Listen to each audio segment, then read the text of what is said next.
to our November Oregon Health Policy Board meeting. Thank you for joining us today.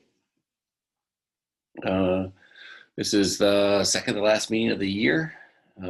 We are approaching this meeting when we're starting to see a climb in COVID cases, both locally and nationally. Oregon hit 575 cases at its highest daily count, and nearly 100,000 new daily cases in the US.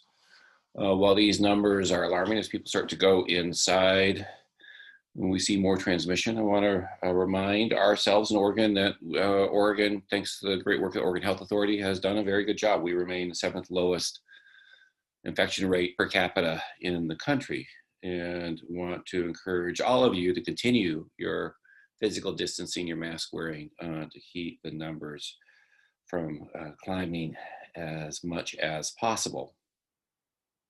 I also want to acknowledge today is voting day. If you have not sent in your ballot by mail, do not send it in by mail. And it's too late, send it by mail.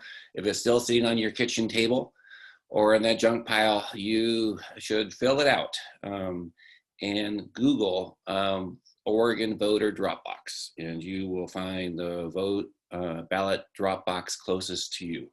So please vote. We need your votes now more than ever to continue a healthy democracy. We have a good meeting today, but before we start with the introductory comments for the meeting, I'll let ask Steph to do a roll call. Yes, thank you, Dr. Santa. Oscar Arana. Here. Dr. David Bangsberg. Here.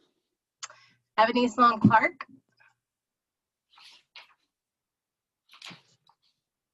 Give you a second to get off mute if you're here. Kirsten Isaacson. I'm here. Did that work? Did I unmute myself? Yes, we can hear you. Okay, sorry. And I will be on Zoom. I'm having some tech problems so on phone until I figure that out. Okay, no worries. Brenda Johnson. Here. Dr. John Santa. Here. And Rosenda Shippentower.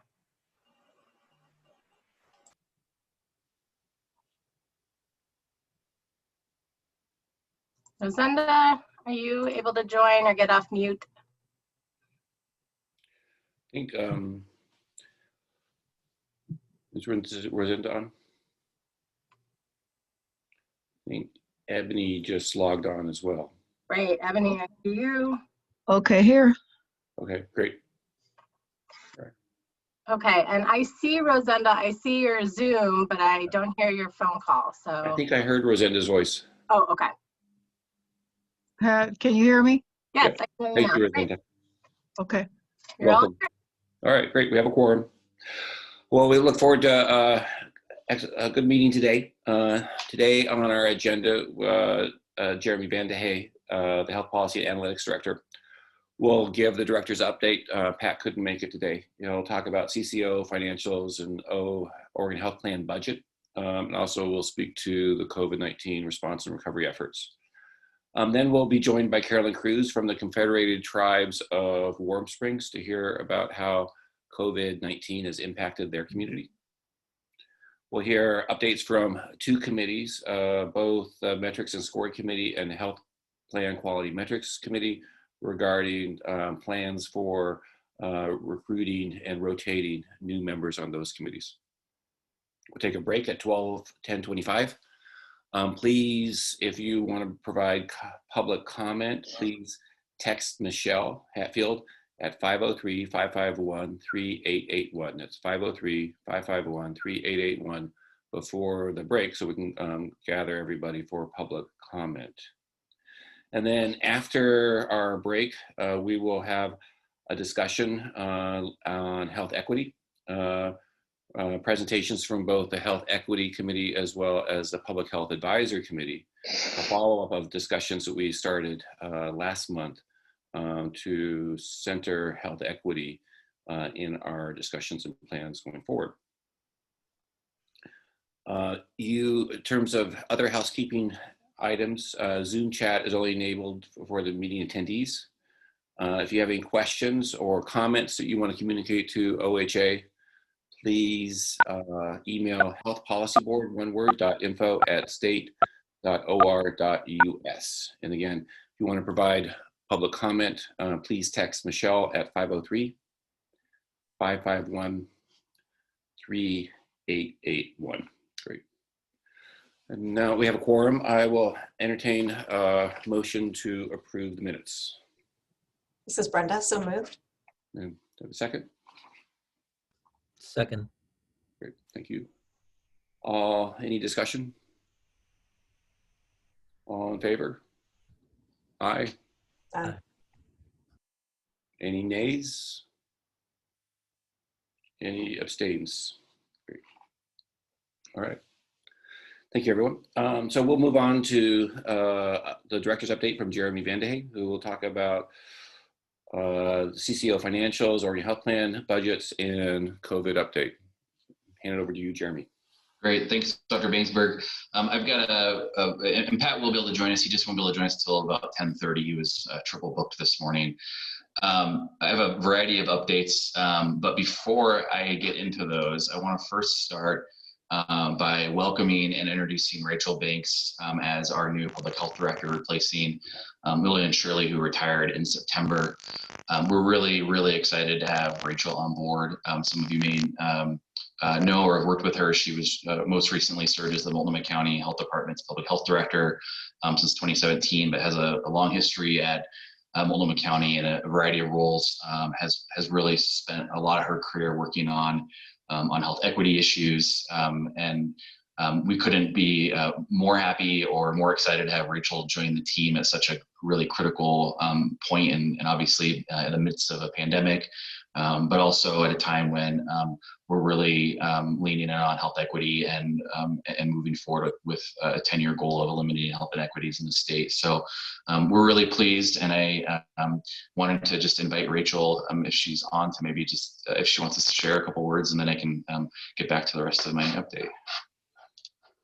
Thanks, Jeremy. I won't take up much time. Thank you for that warm introduction. It's good to see some friendly faces, and I'm excited to be here and excited to work with you all towards our shared goals in Oregon, particularly around racial justice and health equity, and ultimately ending these egregious disparities in health that we've been dealing with. Also, just a shout out to some of my fellow members on FAB who will be joining you all. I was part of the Health Equity Committee on the Public Health Advisory Board that I know you have been working with closely to really achieve these goals. So once again, thank you. It's great to be here. I appreciate the welcome. Thanks, Jeremy. Thanks, Rachel. I'm going to bust through a variety of other updates. First, you've got in your packet a lengthy report on our weekly report from COVID. I won't go into all of the details. I think, as Dr. Bainsberg said at the outset of the call, obviously the numbers are increasing and cases are increasing.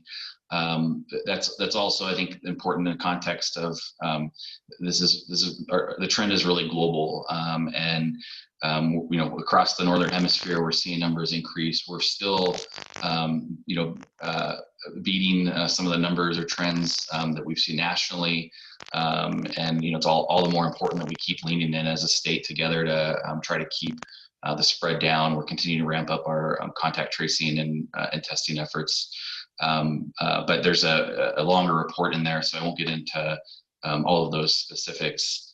Wanted to mention we, as we're getting, I think, more and more into the groove of managing the pandemic as just an ongoing effort. I think it feels like a lot of things within the rest of the agency are starting to get back into sort of a normal routine. A lot of work that I think had been paused is starting to get back off the ground, including work that we had been doing pre-pandemic to really develop a 10-year strategic plan for the agency around eliminating health inequities in the state. And we are beginning to get that work back off the ground. I think we'll have more information to share in the coming months, starting really from a place of reflecting on what's happened over the last 8-9 months, and where do we really need to go in terms of that strategic planning process. But I'm excited to be getting that back off of the ground.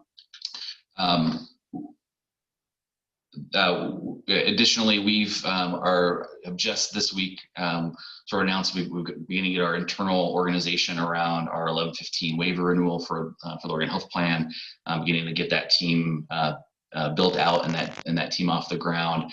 Our waiver doesn't expire until the summer of 2022, but that will come up on us pretty quickly here. Normally, you would need to apply about a year in advance, which would be this next summer. And we had hoped that, I wouldn't say that we're behind, but we had hoped that we were so far out ahead that we had lots of time, and then the pandemic hit.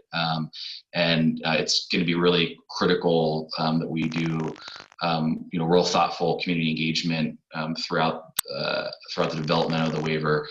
We've been able to get basically a 6-month extension from CMS in terms of when we would apply. So we are not anticipating that we'll need to apply until the end of next year, which will buy us, about a year to be able to work through the process, which provides a ton of relief, so that we're not trying to cram this all in through the legislative session. So I know a lot of folks that are listening have been anxiously waiting to know when and where those conversations will be happening. And stay tuned over the next, between now and the end of the year, we'll really be getting ourselves organized and beginning to map out the timeline and share that publicly and start that community engagement process. In your report, we also have a summary of CCO financials. This is the first peek that we've had into what Q2 has looked like for CCOs. The report you have is really specific to CCOs. We also are compiling a broader summary that's pulling together other information that we have around what we know happened in Q2 with the financial situation of different parts of the health system, insurers, hospitals, primary care providers, behavioral providers. As we've talked about in the past, we have more robust information in some places than others, but are going to really package all of that and release it in the next couple of weeks, so we can, so folks can kind of see broadly what happened with the financial situation of the health system in Q2. The takeaway on CCOs is overall they actually were at financial loss in Q1 going into the pandemic, and then we saw about a 25% decline in utilization in Q2. Which improved their financial situation, I guess, if you will, because they weren't paying as many claims out. We saw, a per member expense shift from Q1 to Q2 that ranged from negative 26% to about plus 4%, depending on the CCO. Things have largely gotten back to normal. Let's see, it looks like amount of utilization and paid claims are back to about within 10% of pre-COVID levels. And that's generally what we've been hearing in the commercial market, as well, as that things are sort of back in that 90-95% where they were pre-COVID. Overall, right now, CCOs are trending at an operating margin of about 0.6%, which means that we're obviously monitoring this and need to make sure that the system's financially sound. But it's not like there's massive reserves. I think in part because of the Q1 losses, but also in part because we made a number of efforts to direct CCOs to push dollars out the door as well. We directed them to push their quality pool funds out the door. We tightened up our medical loss ratio to make sure that dollars were still going out into to serve members and to providers. So we'll continue to monitor this, but thought folks would like to see overall where things are headed. And then finally, want to give a quick update on the Oregon Health Plan budget and the agency budget process. All agencies submitted their agency request budgets back in August. At that time, we submitted it in August, but based off of a number of assumptions that were really from the spring and from pre-pandemic, because that's sort of, it takes a long time to build the budget. And so we submitted it knowing, this is sort of what we think the world looked like when we were pulling numbers at the time, but it was sort of almost immediately outdated because of the fact that it didn't pull in a lot of what had shifted over the pandemic. So we've been doing a lot of work to update what we think the Oregon Health Plan budget number situation looks like. Kind of process-wise, where we are, it's an odd timing because the governor really has to make her budget has to be out the first week of December. It takes about a month to get through sort of the printing process, if you will, which means that really she has to make her decisions right now. And so they've been in a tough situation where things have been sort of changing on the fly as we've been in the pandemic and trying to pull that together. They also are engaging in a process that they've never engaged in before around the Racial Justice Council playing a role in advising the governor on budget decisions instead of it just being her policy advisors and agency heads, which is where usually most of the advice comes from, really aimed at making sure that community input is involved and that they're considering things they can do to rebalance investments. So overall, the budget process just looks different this year than it has in the past. I'm going to have Michelle pull up a slide and I apologize, this is pretty last minute, but wanted to get this out to folks so you could sort of see how it's looking for the Oregon Health Plan. The overall takeaway is that things are much better than I think where we expected they were a couple of months ago.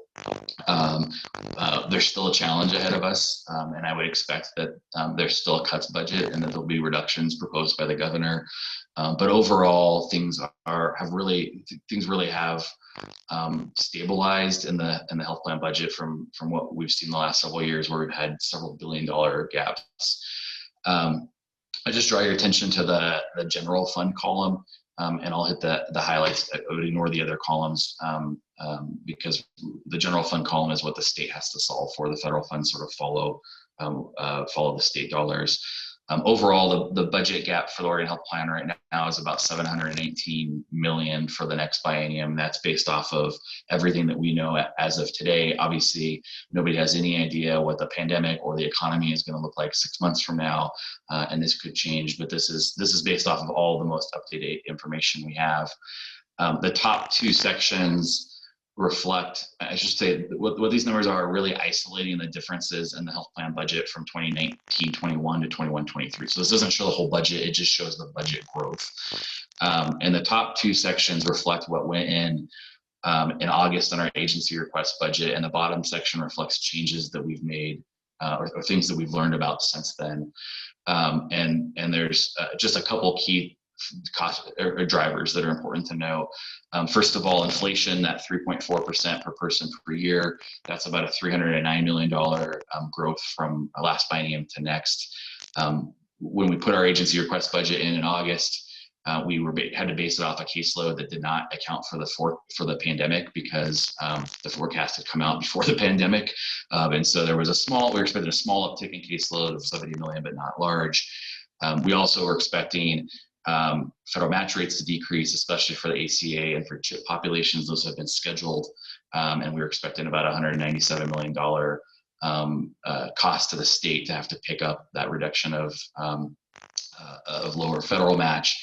And then there's this program phase in, phase out, which is just a wonky state budget term for other adjustments we have to make for changes that the legislature made to the program from one biennium to the next. So going in August, we thought we had about a $616 million challenge ahead of us. However, if you look at the next section on revenues, the Oregon Health Plan budget has a lot of moving parts, and including that is several revenue streams, including several provider taxes. And it looked like we were expecting actually a higher provider tax revenue than we had originally thought, to the tune of about 143 million, which would bring that 616 down by 143. So that's where we were looking, roughly 450 million in that ballpark. sort of pre-pandemic numbers. And then the bottom section is things that have been really updated since then. The biggest thing has been caseload increase. We've had about a 12% increase in the Oregon Health Plan caseload. That is largely driven by the public health emergency declaration, which has us not doing full eligibility redeterminations. And we expect that about 75% of the folks will fall back off once we get back to doing those full redeterminations, but that there'll be about 25% that still stay on, who lost employer-sponsored coverage and won't gain it back. So that was initially based on our fall caseload forecast. We expected about $222 million cost of increased caseload.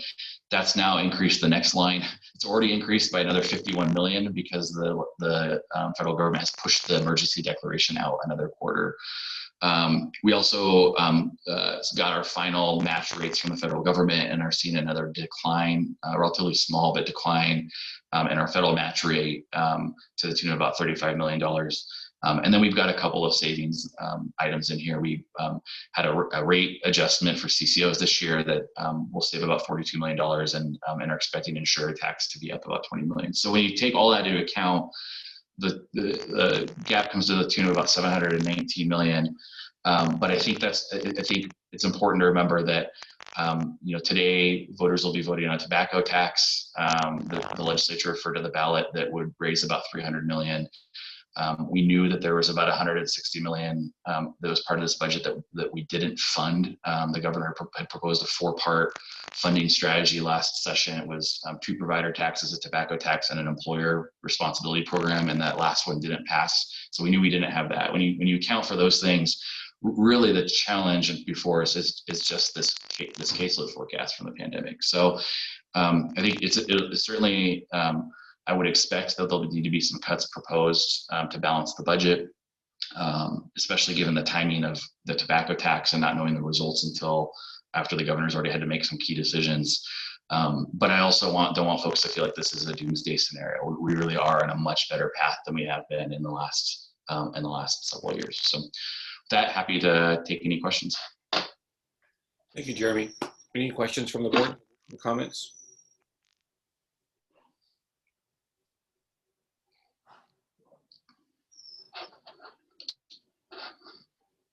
Jeremy, I have a question.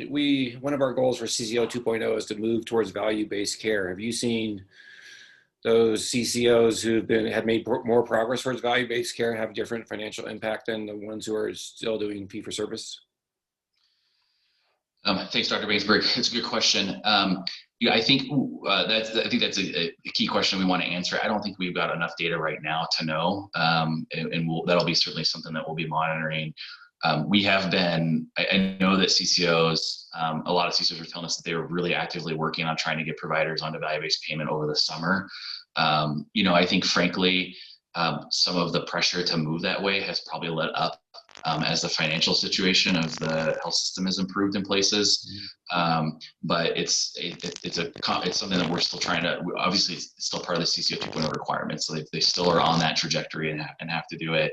And we're also working on trying to get the payers and providers in the state to align around a value-based payment compact that would more broadly set targets across all markets and try to really help kind of move the system in a more aligned fashion.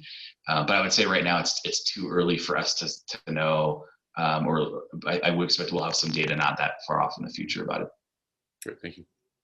I think I saw John's hand up. John, go ahead. Yeah, Jeremy, thanks for sharing the financial data about the CCOs. I think it suggests that the CCOs in the state may have behaved differently than other organizations. And so I'm very interested in the information you said was on the horizon. Perhaps when that's ready, there could be, one of these hour informational sessions that we've been having about it. As a Medicare Advantage member, it's been interesting to get all this marketing materials because it's kind of open enrollment in Medicare. No mention of the pandemic. No mention of, well, what did we do during the pandemic? How did we navigate this? What role did we play in stabilizing the system? It's just, well, hey, seniors, you can still enroll and as a perk get a free membership in a exercise club, as if any seniors want that right now. So that will be very interesting information to look at the broader system and see how the Medicaid piece and the CCOs did compared to commercial and Medicare. Thank you for doing that.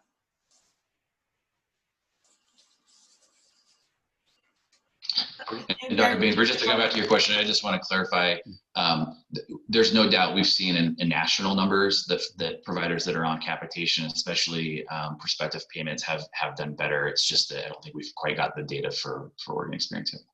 Thank you. Any other comments or questions? I was just going to say that, this information is very helpful, and, following kind of the same vein that John spoke to, just looking at it from now the perspective also of the non-insured and the underinsured and the safety net, I'm also interested and curious in terms of also looking at that broader system in terms of, what the things look like specific to the CCOs, the Medicaid, health plan in relation to the broader system also, to just get that full snapshot of what we're looking at fiscally. So thanks. Thanks, everybody. The early projections back when the pandemic first hit was that caseload for Medicaid in Oregon was going to increase by about 350 or 400,000 folks, and that was going to be a shift of people falling off of employer-sponsored coverage and moving over to Medicaid. And we haven't seen anything near that. And we also haven't seen that large of a drop of people losing commercial coverage. And I think there's a number of theories why, including perhaps the folks who have been laid off were already on the health plan. It was lower income, retail workers. We've heard some theories that employers have furloughed employees but kept their health insurance up. And so they'll kind of see how it pans out. So I still think there'll be some shaking out that happens over the winter. We are planning to compile a report for the legislature going into legislative session with sort of all the information that we can tell about where the shifts in coverage have happened over the last year. Jeremy, thank you for the update. That was excellent. We will move on. And today we're really honored to welcome Julie Johnson, who's the Oregon Health Authority Tribal Affairs Director, and Carolyn Cruz, who's the Health and Human Services General Manager for the Confederated Tribes of Warm Springs. They will share how COVID-19 has disproportionately impacted Oregon tribes, particularly the Warm Springs tribe. I want to thank each of you for being here to share this perspective. We know it's been challenging a few months, and we're delighted to have you here. Julie, do you want to start us off and share your thoughts with the board before introducing Caroline? Yeah, thank you so much, David. Good morning, everybody. Good to see many of your faces this morning and hear you on the phone. Rosenda, always good to hear you. Again, my name is Julie Johnson. I'm the Tribal Affairs Director for the Oregon Health Authority. And as we have all been living through this pandemic, it has definitely not missed Indian country. We've lost many elders, friends, and relatives to this disease. And as we know through our tribal history, our Native people have been touched by disease over many, many decades. And so this has been an interesting time, a lot of learning, and I think overall, I appreciate the commitment of Oregon Health Authority and the state to our tribal governments and supporting them in this pandemic, as well as seeing what's happening at the local level between local public health authorities, counties, tribes, emergency management systems, and really supporting each other to get through this all.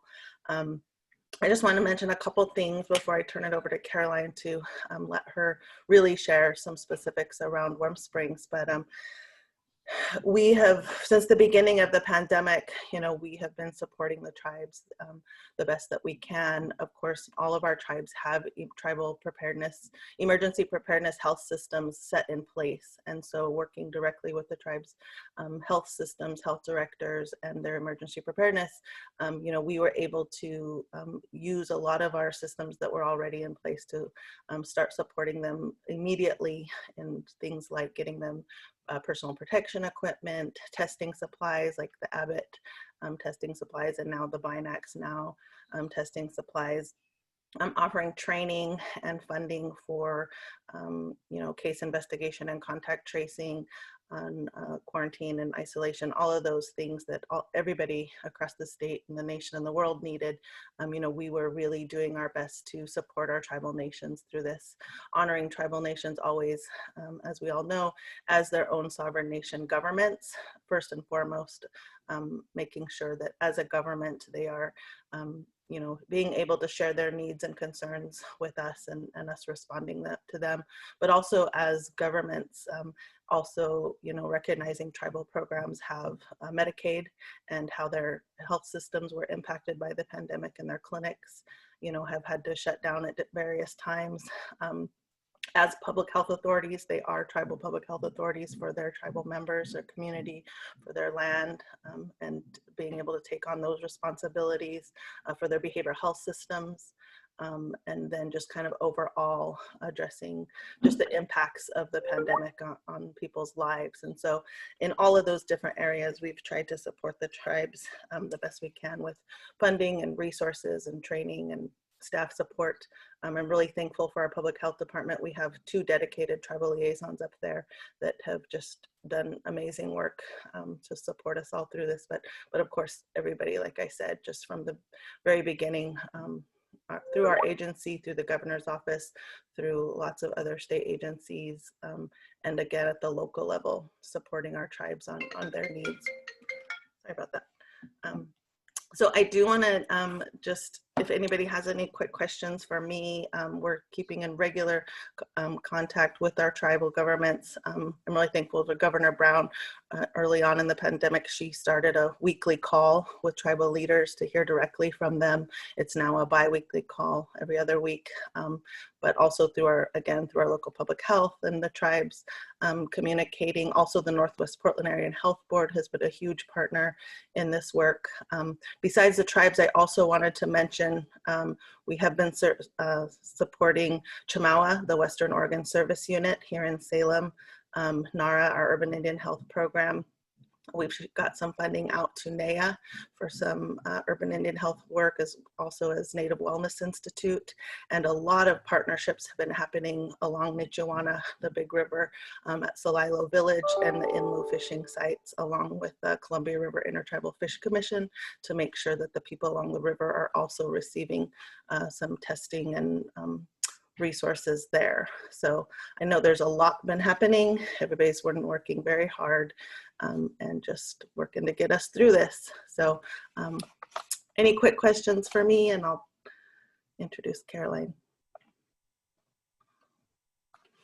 All right, well, thank you again for the opportunity to bring, our tribal governments to this meeting and share with the committee the group of the great work that they've been doing. And so Caroline Cruz is my great friend and mentor for, about 20 years now.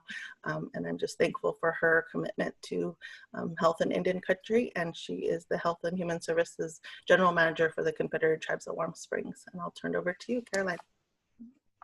Thank you, Julie. So proud of you being in your role as the Tribal Affairs Director for Oregon Health Authority. And hi, Rosenda. Long time no see. For many of us, we haven't seen each other for so long. So, because most of us are working from home and from our offices, but we can't leave this area. So I'm just going to go through my slides like Julie said.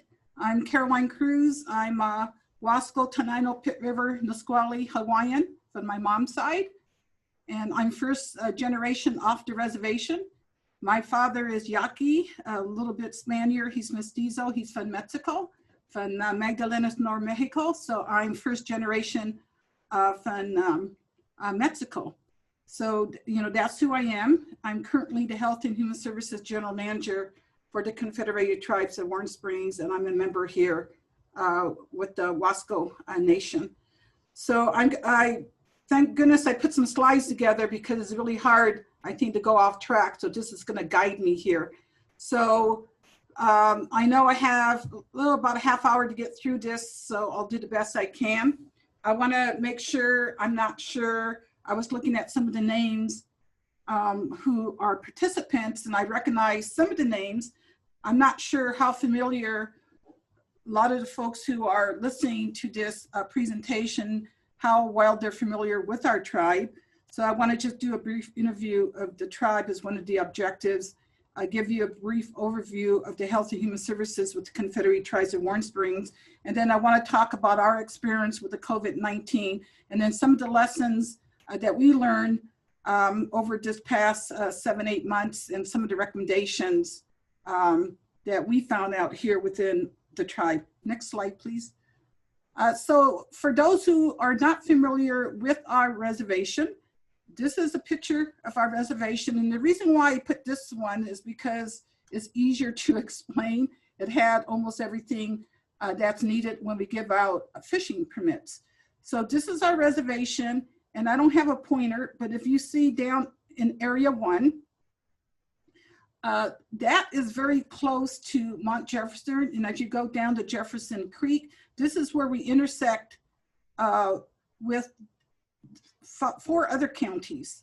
If you look at the Wasco line there, and you see Jefferson County line, you see there by area 2, the majority of our population is in Wasco County and in Jefferson County. And see, you see Trout Lake there. It says 19 miles of Trout Lake. You see the little green difference when that's our tree line. Well, I'm right on the tree line. And so that's where I'm at. We're right there smack in the middle between Wasco County and Jefferson County, and that's where I live. So I'm smack in the middle of the reservation. As you could tell, when you look on Highway 26 to Portland, that's milepost, I believe, 71. And if you go follow it down south, where it says near the casino, that's about milepost 105. So we're about 35 miles from north to south on 26. And you see our other main roads. You see some Nashville was just known as the north end. And you see the Indian Park down in the south end by area 4. That's the Sequoia area. This is important because of the fact that our tribe is divided into districts. So we have what we call the Senatchel District. We have the Warm Springs Agency District, which is more centralized. And then we have what we call the Sequoia area, which is more of the Paiute Nation down by Indian Park. So this is very important because when we talk about the fires, most of the fires was what we call in Area 1, the Lion's Head fire that was pretty well out of control. I believe we're 80% contained now. This is where the fires was occurring. And then it jumped over to Marion County. And then we know the history in terms of what happened with the Lion's Head fire from there. The other fire was up closer to the border, Wabinita, which is up above in the north. And that was the other fire that was going on. And then we had another fire in around Highway 26. So we have 3 fires going on at one time during the summer. Next slide. So in terms of an overall brief overview of our tribe, we signed our treaty in 1855. And our constitution that was passed in the early, I think, 30s that established our tribal council, we have 11 tribal council members. And I guess it would be kind of like similar to like maybe the senators and the representatives, but we have 11. And 3 of the 11 is 3 lifetime chiefs from each district. And then we have tribal council members from each district. We have 3 members from Senatchel, 2 from Sequoia, and 3 from the Warm Springs Agency. And so when you add them up together, there's 11. We have approximately 5,200 tribal members. that they don't all live on the reservation. A lot of them are in other states or they're within the reservation. We have about 646,000 acres that we have to monitor, that consists of high desert and pine forests. And like I had said earlier, when you go north, Portland's about 100+ miles, depending on where you live on the reservation. And in order for our people to travel to our nearest town, which is Madras, it could be from 30 to 60 miles for us to travel. We're a non-public law 280. What that means is for criminal activity, the state does not have jurisdiction over us. That's totally underneath the tribes. Next slide. So we're a direct service tribe, and that probably doesn't make a lot of sense to a lot of folks because we are a sovereign nation. But what that means is how we negotiate between Indian Health Service. In 1955, Indian Health Services was established, and they were the primary delivery of health services to those federally recognized tribes. And we'll talk a little bit about 638 funds. And this is primarily what I oversee at the Health and Human Services General Manager. And 638 just means that it's not underneath Indian Health Service. We actually took over those programs to administer through the tribe. The Indian Health Services provides what we call the ambulatory care. So that's where our family physicians, our dental, optometry, podiatry, our labs, and our x-rays are ran by Indian Health Service. We also have a managed care program, and because Indian Health Service, we don't have enough providers that provide specialty care, we could actually buy services in outside for those type of services that are not provided locally. However, we have contracted with physical therapy, a psychiatrist, ear, nose, throat doctors. I think we bring in specialists for rheumatism, arthritis that comes on a quarterly basis. We have an assisted living facility that's called Hailuki. Next. So this is the kind of the organizational chart in terms of what I as a general manager oversee. So we have the administration, which consists of our office manager and some of the other services there, our community data analyst, our tribal social services. We have our billing center.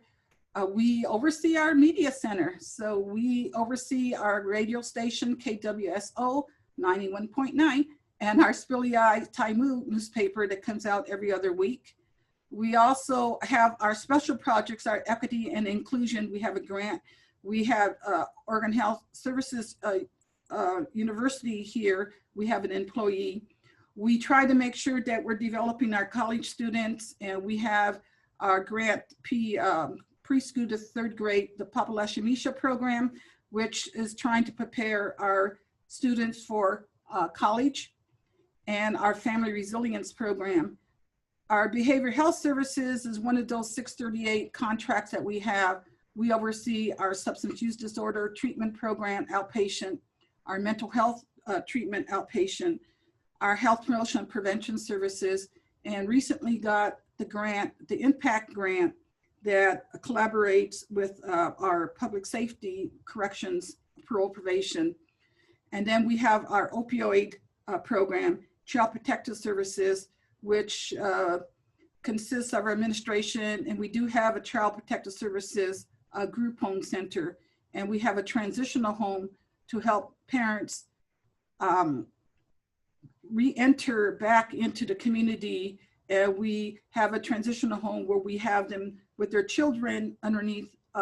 We monitor them to make sure that they have the skills that they need in order to then start their own household back again with their children. We have our senior services program, our community health prevention resource center, our aging and people with disability, our commodities program. We're starting a food bank, and we have what we call our general technicians.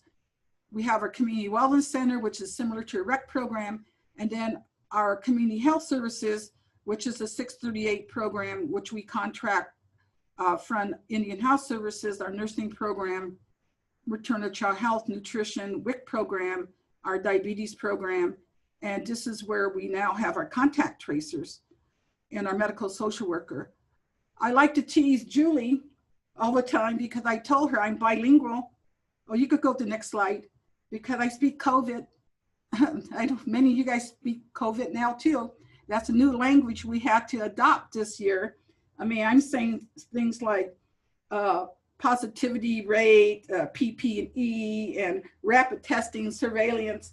I mean, these are not contact tracers. This is not part of my language. And so I'm bilingual. So I'm marketable, I guess. I mean, who knows? But I know many of us now have to learn that new language.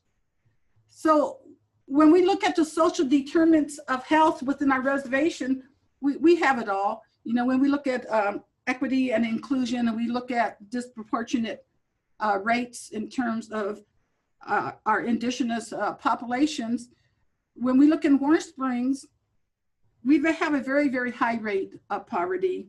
Our unemployment rate is very high. We have not kept up to date in terms of being able to pay, I believe, our professionals a decent rate. So our income is a little bit lower. The neighborhood physical environment, we tend to have a high level of drug abuse. There's high level of crime. We don't have sufficient housing. We do have a transit program with our Cascadia program out of the Madras area, but we don't tend to have sufficient parks. And a lot of people do a walking program during the day, but no one wants to go out in the night because they just don't feel secured. Our education area, we do have an early childhood development program. We do have vocational rehab, and we do have a higher ed program. In terms of food, there's a lot of food insecurity. We don't have very much access to healthy options. Our environment here isn't conducive of growing a lot of year-round crops because of the change, extreme temperature, and there tends to be a high calcium level rate within our soil here that kills off anything that we really want to grow. You really have to know the different areas. You have to be near the river in order for us to grow anything that's edible. So we don't have access to a lot of the healthy foods. In terms of our community and social context, we do have a pretty high participation rate when it comes to different things that are happening in the community. Our tribal council tries to make sure that we have all year round type of meetings and whatever, and the tribal council is open for community feedback. Unfortunately, with the COVID, that has kind of almost come to a complete stop, but there are opportunities for community engagement. In terms of our healthcare system, again, because we have Indian Health Service present, as well as the programs that we oversee, I think we probably do a little bit better than some other communities when it comes to access to care. However, timely care is a whole different story. Next slide. So in terms of some highlights from our 2018 report, we do an annual health report. We have served 6,072 patients within our Indian Health Service service unit. Our average age of death is 54 years, and that's not good. Our #1 cause of death was chronic liver disease, followed by diabetes, disease of the heart, cancer, and then accidents. We had 88 births in 2018, and I don't have the 2019 report yet to see that comparison. But a plus side is the fact that we have the highest rate for immunization in Oregon. In fact, our community health program was honored last year by the state, and they were also honored at the federal level with Indian Health Service, because our folks tend to go ahead and take their shots, which is a plus, especially for our children. Next slide. So I want to go into our COVID cases because I made sure that this was delivered on the 23rd of October, and today is the 3rd of November. These are kind of a little bit outdated, so I'm just going to give you the up-to-date information. We have tested 4,044, and some of these could be the same person being tested. We do random testing in order to make sure we're looking at our positivity rate. As of today, 3,683 were negative, and we only had one new case since the 23rd, which is a sigh of relief, you know, in terms of I'll show you the other graphs here in a second, but we currently have 386 cases. 51 were tested in other facilities, but we want to make sure that we know what's happening with our own reservation. So we currently have accumulated cases of 386. 22 were invalid. We had 42 folks in the hospital, and we have discharged 41. And we currently have one person in the hospital who's not on the ventilator, but it is a consequences of the COVID. We've had 9 deaths, and it's been very hard because we've lost a lot of indigenous knowledge with some of these 9 deaths. And one person was in the hospital for more than a month before she passed on, and another person wasn't even diagnosed for a week and passed on. We had 11 active cases on 10/23, October 23rd, but today we have 6 active cases, and we were monitoring 16 close contacts, and today we're monitoring 5. So this is good news because our numbers are going down when nationally they're going up, and in Central Oregon, those numbers are going up. Next slide. So we do these weekly case demographics, and so this particular one was done on up to October 21st, and at that time we only had 7 active cases. But we do this on a weekly basis so we could kind of monitor, so we could see where we need to focus in terms of ages. So if you see here, we only had 7 cases to monitor, so those graphs could be a little bit misleading, but when you look at the accumulative cases, then it begins to start telling a story. So here we only had 1 person under 19, 3 between the ages of 20 and 29, 2 between the ages of 30 and 39, and 1 between 60 and 69, and we had no one over the age of 70. Next slide. So this one to us is more important because this is the cumulative cases. Our travel council wanted to make sure that we broke this down to a smaller target area. So when you see here, we have 31 accumulative cases up to October 21st who were under the age of 4. 26 between the age of 5 to 9, 24 between 10 and 14, and then we have 36 between the ages of 15 and 19. Next slide. So when we compare this with all the data we had up to October 21st, we were immediately able to pinpoint that we have a major problem with our 19 and under.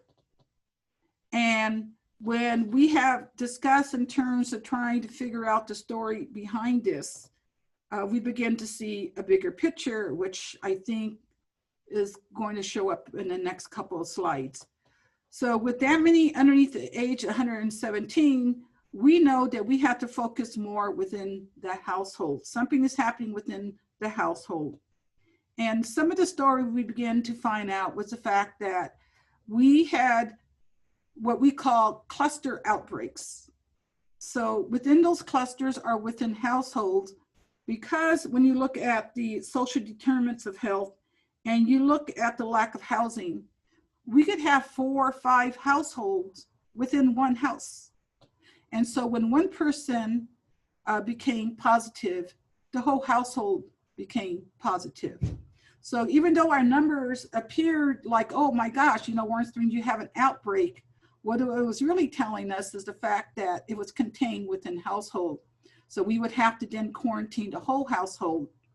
And even though maybe not everyone in the household was positive, they did not want to leave their household. A lot of our Indian people don't want to be separated. And so as a result, they put themselves at risk. And then a week later, you would see them being positive too within the household. Next slide. So what we also did was we tried to pinpoint in terms of where on the reservation. Is this a north end? You know, Senatial, is this an agency? Is this a south end? Or is it coming off the reservation? Because we have a lot of folks who work off the reservation, live off the reservation, and they work on the reservation. And so we began to see this story again, and this one was just on the active cases, the fact that the majority of the cases was within the reservation. Next slide. So when we put this all together in terms of looking at those 355 or 385 cases, we began to start seeing another scenario here.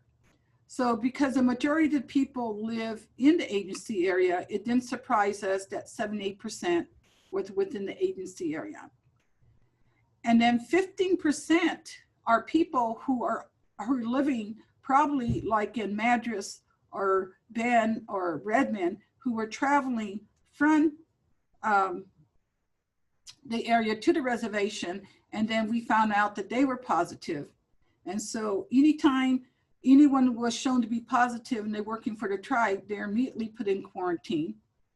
And we have to do deep cleaning in terms of their work area. So when we look here, we realized 15% didn't live on the reservation, and that we really didn't have an outbreak in the south end because it showed 0. And then we had 6% in the north end of Senatial, and then 1% only because we didn't know. Next slide. So we began to really track in terms of where did they get exposed. And even though this is just those 7 active cases, this was very similar when we did the cumulative cases. We are not getting this outbreak from work. We are not getting it.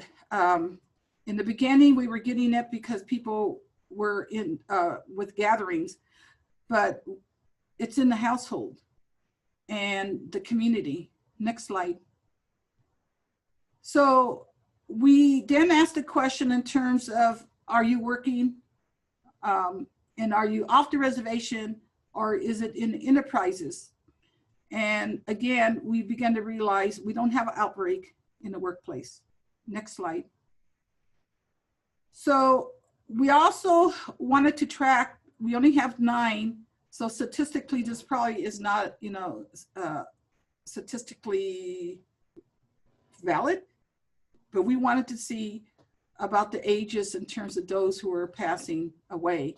And as you could tell, it's not really statistically relevant, but we do know that we lost 3 of our elders between 70 and 79 who took all their history, with them, the stories, what they could pass on to the next generation. And the impact in this community has been tremendous because of these 9 deaths, because we know each other. We all know each other here. Next slide. So this is where I began to learn about positivity, rates and all this talk. And I think many of you guys are familiar with this. So the blue talks about the number of tests, and then the orange is the negative tests.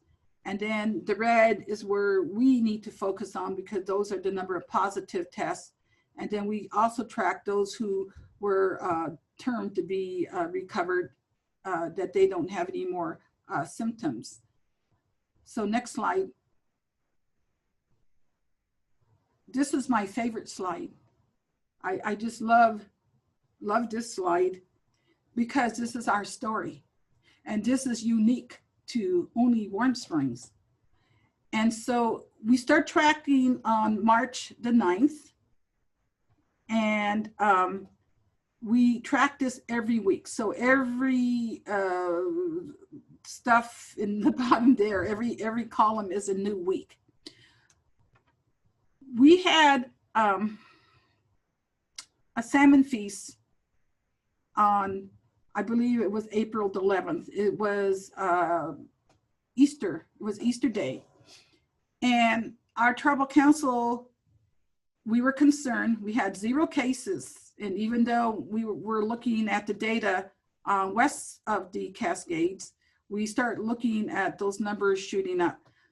So our tribal council chair told our community that they did not want us to travel beyond 50 miles.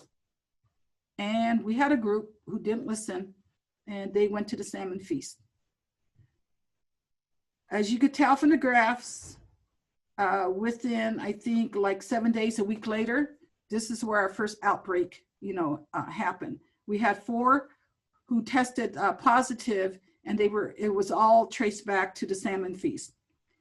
The salmon feast was held at Celilo Falls, and that's where the salmon feast is held. And for those folks who don't understand what a feast means, is the fact that you can't, technically, you should not fish until after the feast is held. It's the same thing for huckleberries. You have your huckleberry feast.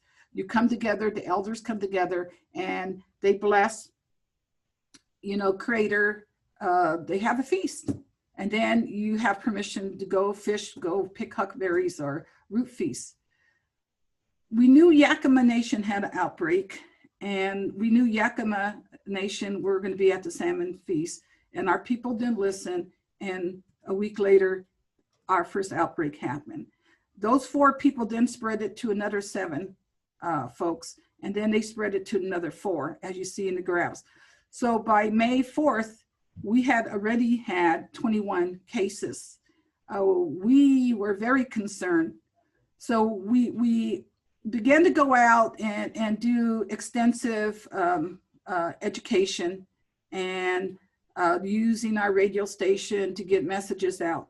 Then Mother's Day happened and graduations program happened. So we kept trying to tell people to not to gather, but no one listened. And so a week later, we thought everything was going to be fine. And then the following week, we had 18 new cases. This was during Memorial Day weekend. We were concerned because our folks were going to be, because summer was coming and we weren't going to be able to contain our folks. So we got 11 more cases that following week. And so we began to open up the tribe. We had been closed up to that point. And the first couple of weeks within June, we were doing fine. And then we jumped up to 12 cases and then 16 cases. And we believe those cases came as a result of the Father's Day, and then came 4th of July. We don't believe we had an outbreak from 4th of July. We believe we had an outbreak because we had some CARES money, grant dollars we gave to our community. And we believe they all took off to shop, and they were not probably wearing their mask and social distancing. So we began to see an increase. So we went from 16 to 20, and we peaked at 39 in the 3rd week of July. So we closed down the tribe.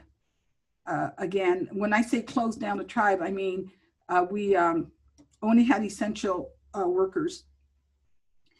We began to track it. A week later, it dropped down to 20, and then we extended the closure. The following week, we had 28, and then we had 20, and then 21, and then we decided we need to reopen because our people are safer coming to work.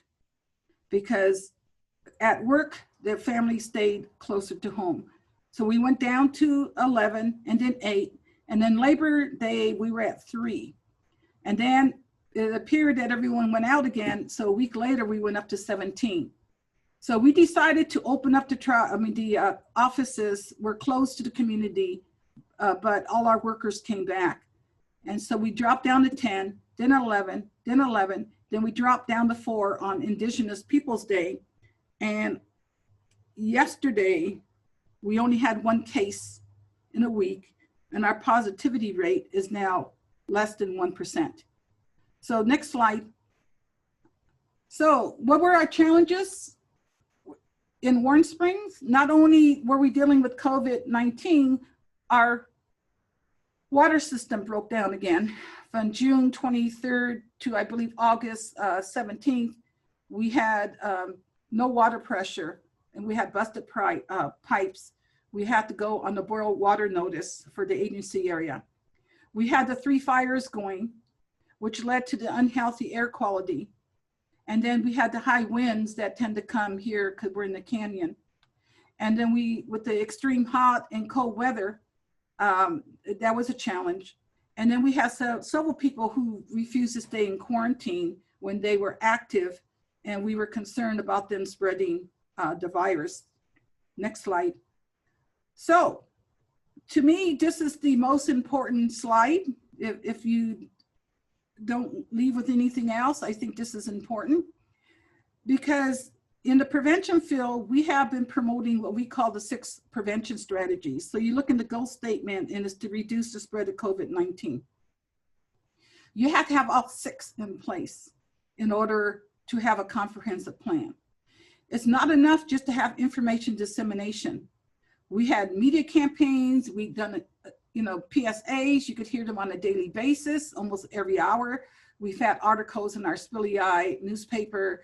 Our young people use Facebook to the extreme. We have websites. We, got Facebook twice. This is a way of distributing information about COVID. We have pretty well told our folks, if you want the most factual information, listen to our radio station. Don't listen to everything else there, because that's not enough. Information dissemination is not sufficient without prevention education. And so many of us been with what we call the Echo Clinic with the Northwest Portland Health Board. We've been, everything that CDC has put out, we have taken advantage of. Our Indian Health Service training, our local trainings, all the stuff that the state has been providing for us, the contract tracing training, together with the fact that we cannot let go of the fact that our community still needs to have some alternatives offered to them. So we've been doing a lot of virtual gatherings. We did do the 4th of July, but only the fireworks in the night. We've been having a lot of drive-through clinics, giving away items. We had our Easter, we didn't have an Easter egg hunt, but we gave out Easter eggs for families. We just finished a walk through Halloween Village following all the CDC rules and the state rules. We had more than 1,000 folks participate this back Saturday, all social distance. We had booths that were 20 feet apart. Family could not go to the next booth until there was no one in that booth. We're going to be planning a toy drive. We've been doing walking marathons, social distancing. The community base, we've been having Zoom meetings. We've had a COVID team that was activated that first week of March. We've been meeting, we were meeting daily from Monday to Friday. Now we're meeting Monday, Wednesday, and Thursday. We are the COVID team that advises the Tribal Council. It consists of our Indian Health Service CEO, our Public Safety GM, our Emergency Manager, our Travel Affairs, and myself. And we are the ones who are doing the research and guiding Tribal Council to make decisions on behalf of the tribe. We've had a COVID-19 Incident Command Center set up since the first week of March. We continue to have our Native Aspirations meetings virtually, our Justice Team, Joint Health Commission, and our contact tracers. Those are all community-based. And then we have our policies and environmental approach. Our Tribal Council chair had the foresight to ban us from traveling for 50 miles. So many of us have not left the reservation or Central Oregon. We began wearing masks in April in all our buildings and slowly transitioned to outside. So most of the folks here all wear masks. We immediately have protocols for deep cleaning. We passed a resolution recognizing COVID-19 as an infectious disease. And we also passed Ordinance 101 for those folks who are not going to isolate or quarantine. They could suffer some consequences of them not following the rules. We had contact tracing protocols. And then we have early identification referral. Our behavioral health center and our GROW program takes in referrals. So collectively, all 6 of these together is, in my opinion, is the reason why our numbers are now going down. Next slide. What have we learned? We have to be transparent. We have to let our community know, even as the worst of times when we were peaking in July, we have to give them the factual information. We have to let them know that this is serious. And if they continue to go to gatherings, if they continue to leave the 50-mile radius, they were putting this community at risk. And so we have to be transparent, and we have to be very factual. We also learned that the safest place is at work. We took all the necessary steps to make sure that the work environment is safe. Plexiglass, 6 feet away, sanitizing, on a regular basis. We have people cleaning our doorknobs 2-3 times a day. So we're doing a fantastic job at work, and statistically, we're not getting sick at work. The sickness is coming from within our home environments. And so as a result, we're doing everything we can to get PPE into the hands of our community people. So when we do our distribution of our food distribution, we also make sure we're giving out PPEs. Every funeral that we have out there, we're giving out PPEs and sanitation, because our data is showing us that we're getting it in the homes. We have to target the 19 years and younger, especially those between 15 and 19. That's a very difficult age to reach. A lot of folks, our young people, feel like they're invincible. There's a fact that it's not going to happen to them. And fortunately for Warm Springs, our 15 to 19-year-old, they have shown very mild symptoms and have not followed the national trend so far. Next slide. We need to be flexible to change. We have to admit to our community when we have to change protocols because we get some new information. And we can't blame each other if we thought we were doing the right thing and then we get more CDC information or information from the state and we have to now switch. A good example is the rapid testing. So when we were doing the rapid testing, we advocated, and thank you, Julie, we got a second rapid testing machine. And then a new protocol came out saying that we could not keep the specimen for longer than an hour. So now we thought we were going to be able to test, maybe 14 per hour, and our lab could not handle more than 14 per hour. And so those are the type of things in terms of that we have to be flexible for change. So anytime we get new knowledge that we need to inform our community, we need to be flexible. The contact tracing works for Warm Springs because we know everyone. And so even though we have a lot of nurses who are not from this community, we know our people. And so one of the things that happened in mid-July when we have 39 positives, we were tracing more than 100 people. And we didn't have the workforce in order to deal with that. So back to the flexible change. So I brought in my prevention coordinators and we trained them to take on a lot of the contact tracing and left our nursing staff to be the ones to talk when it had to do with medical issues. And so I had to reassign some of my staff because of the load. Community events, we can't take everything away from the community, but we can modify them. And so we're still could do some community events, but with strict protocols. We have to have protocols around gatherings, our funerals, our traditional feasts. So most of our traditional feasts have to be done within families. They have to take on those traditions that instead of having huge gatherings, our funerals, we have to limit the number of people and we have to do more outside. our longhouses have to be closed because we don't want to spread the COVID. But with the cold weather coming out now, we're going to have to come up with some new protocols. So we've measured our longhouses to see how many people could safely be in there 6 feet apart. We have to recognize that the PPE was not easy to find. We also have to recognize that this new COVID language that I talk about is our language. We can't assume our community knows where to access PPE. We can't assume that just because it's been on the media and everything that they really understand what this virus is about.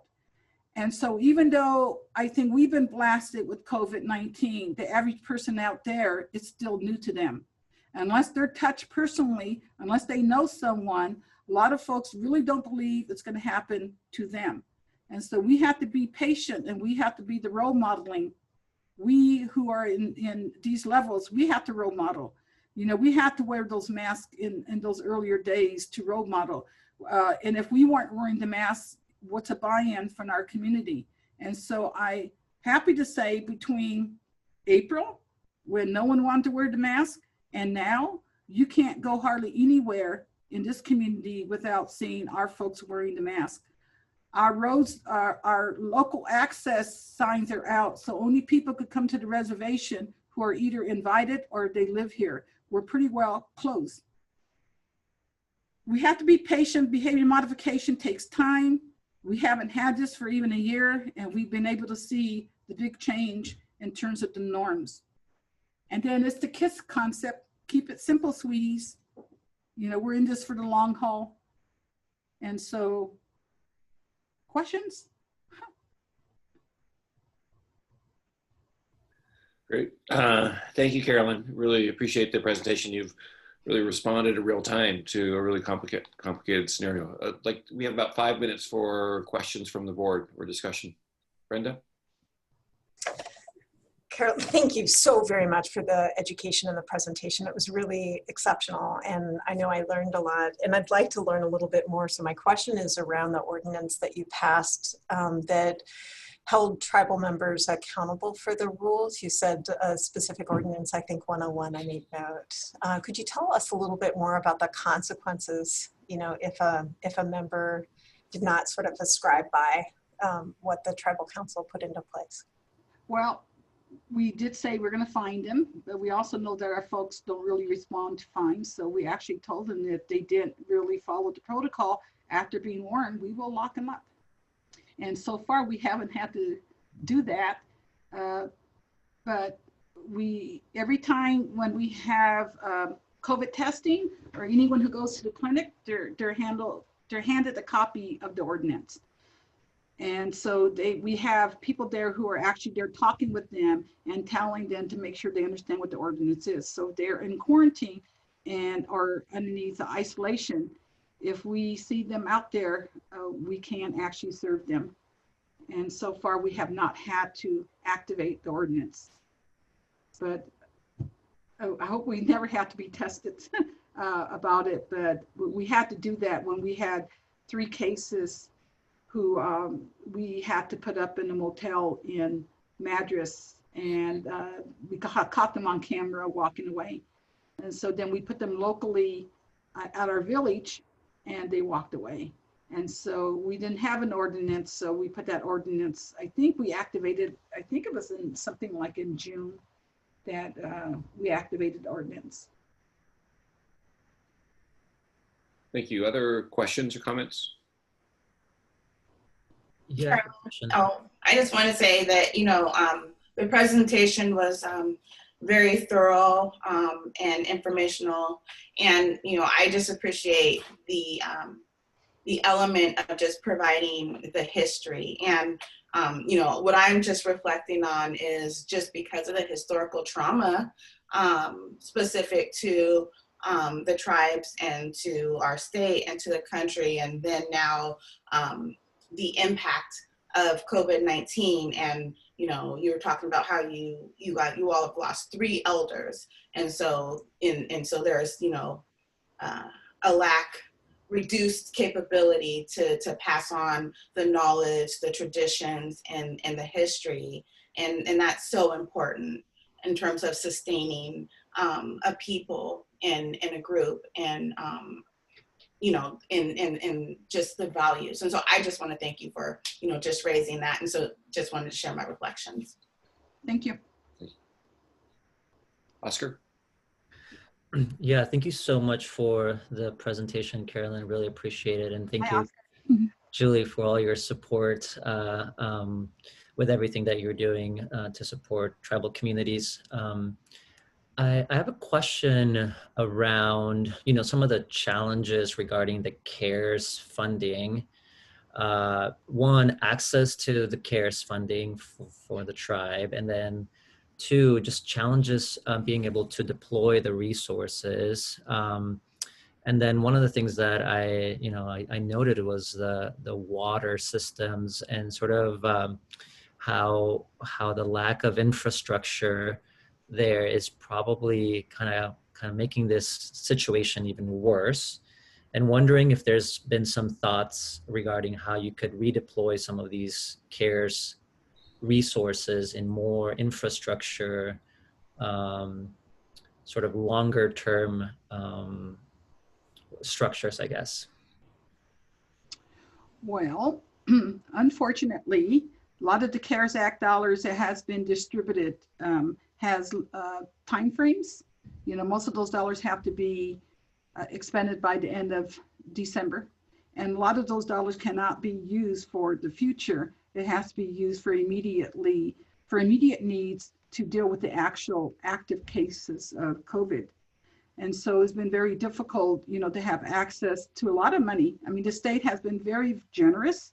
There's been a lot of opportunities at the federal level to apply for a lot of these funds, but they're very restricted. And the process of getting a contract takes a long time, and then getting it internally signed internally here. Unfortunately, we had some of the contracts that kind of mentioned sovereignty issues, which our finance people refused to sign, which kind of delays it another 2, 3, 4 weeks. And then now it's November, and the pressure of getting all this spent, and also looking at the rules that come along with some of these dollars has been a big challenge. And so I didn't put that as a challenge, but it is. It's a big, major challenge. I appreciate the money that has been coming in, but it's been a little overwhelming to run the Health and Human Services program with existing funds that we have and grants, and then all this new money on top of it, and trying to decipher what you can and cannot do. So the water, I know the legislature gave us 3.6 million. Last year, they earmarked 7.6 million, I believe. And then the projection with the lottery revenue being down, that was withdrawn. And so I do know there was an emergency board meeting with the 3.6, but I haven't seen those dollars. It doesn't come in one lump sum. I mean, there has to be a plan, thought process, and it's not released all at once, is my understanding. So a lot of people say, oh, you got $3.6 million. Well, yeah, we got $3.6 million, but we haven't been able to see it or put it into place, especially when it's projected that in order to redo our whole water system, it's going to cost about 40 million. And so when you get 3 million, you know, it's kind of like, which part, what are you going to target? So I don't know if that quite answers, but it is a challenge. Thank you, Oscar. Well, we should move on. I want to thank Carolyn Cruz, Julie Johnson for an excellent presentation. I really appreciate the rapid response, and you were able to control the transmission such that we're not seeing the increase where the rest of, you're not seeing the increase in transmission during the fall, during the cold weather, as the rest of the world is. So well done, and thank you so much for spending your morning with us. Great, thank you. Thank you. And thank you, Tara. Our next agenda item is an update from the Health Plan Quality Metrics Committee and the Metrics and Scoring Committee. We will hear a proposal regarding Health Plan Quality Metrics Committee proposed membership rotation strategy and next step for recruiting diverse membership for that committee. Please note for board members, this is a item which we will discuss, and it will be up for a vote. Thank you very much, John Santa and Stacey Schubert. I think we'll start off with John Santa. Yeah, thanks, David. I'll report mainly on metrics and scoring. They have met 3 times to make a series of really important decisions. They met in, I think, July, August, and September, or maybe September and October. And it's been very interesting to watch that committee move through this. I want to be brief and really not get into the weeds about specific measures and specific issues, because as you know, I think from the information session we had, this is a complicated thing to do. It's been challenging to maintain a kind of accountability in this crisis and this pandemic.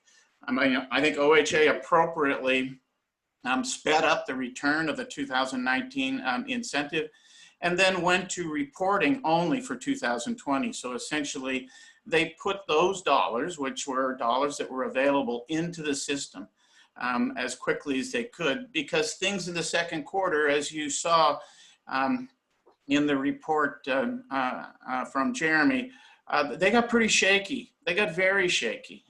Not for everybody, but for enough of a subset of people that I think things got pretty shaky for a subset of primary care.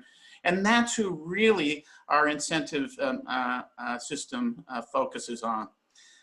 In part, they got shaky because our information is driven by a fee-for-service claims-based system, which you all know I'm no fan of that process. And this is yet another example of its weaknesses, because that meant everybody could see, oh my gosh, in the second quarter, huge things are happening. And so it's going to be very difficult for us to measure and to implement accountability.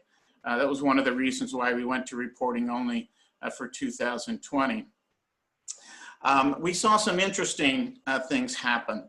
The 13 measures were continued on into 2021, and a developmental measure, that interpreter measure, what has come to be called the equity measure. But the evolution of how that happened was important.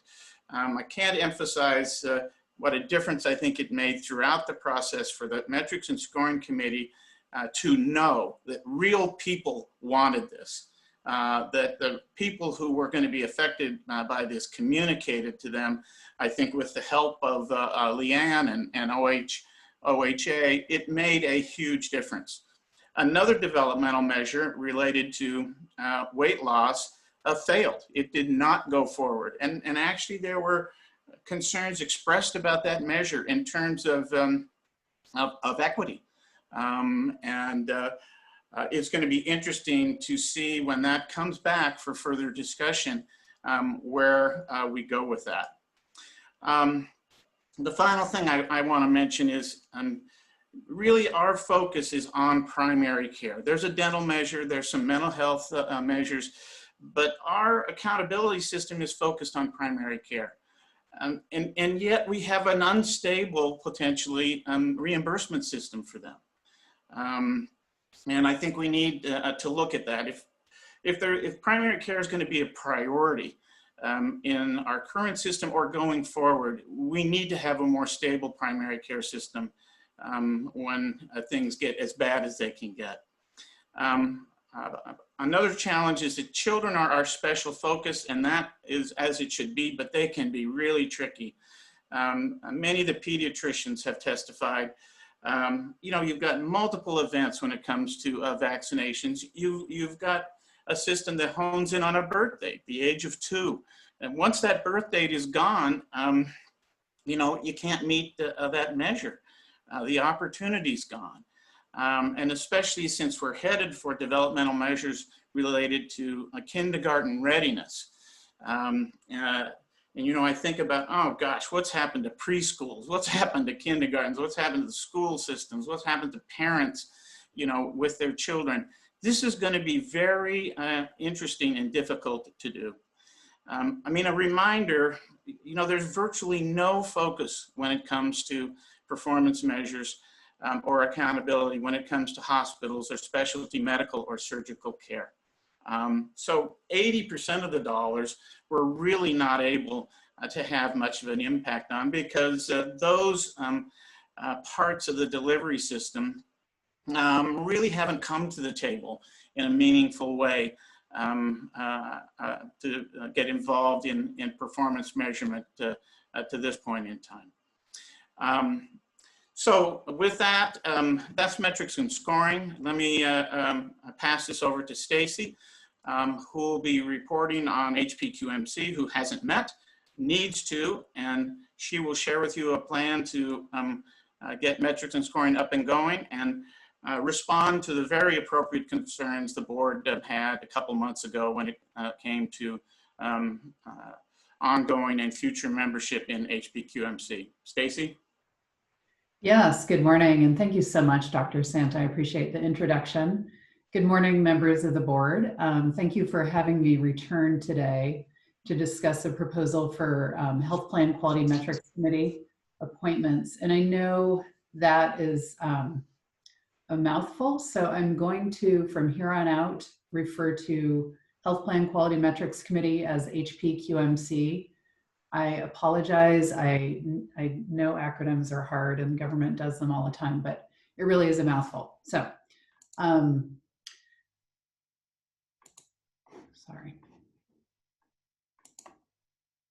Technical difficulties. Okay.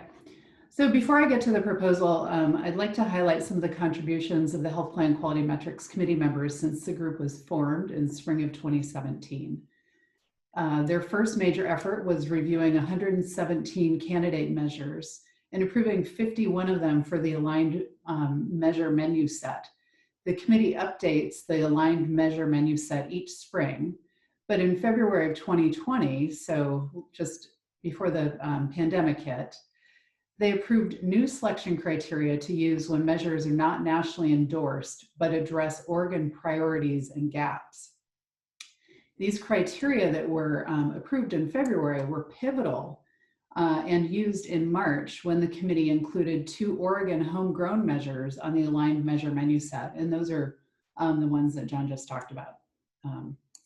As with any technical committee, it takes some time for new committee members to get up to speed and for the committee to gel.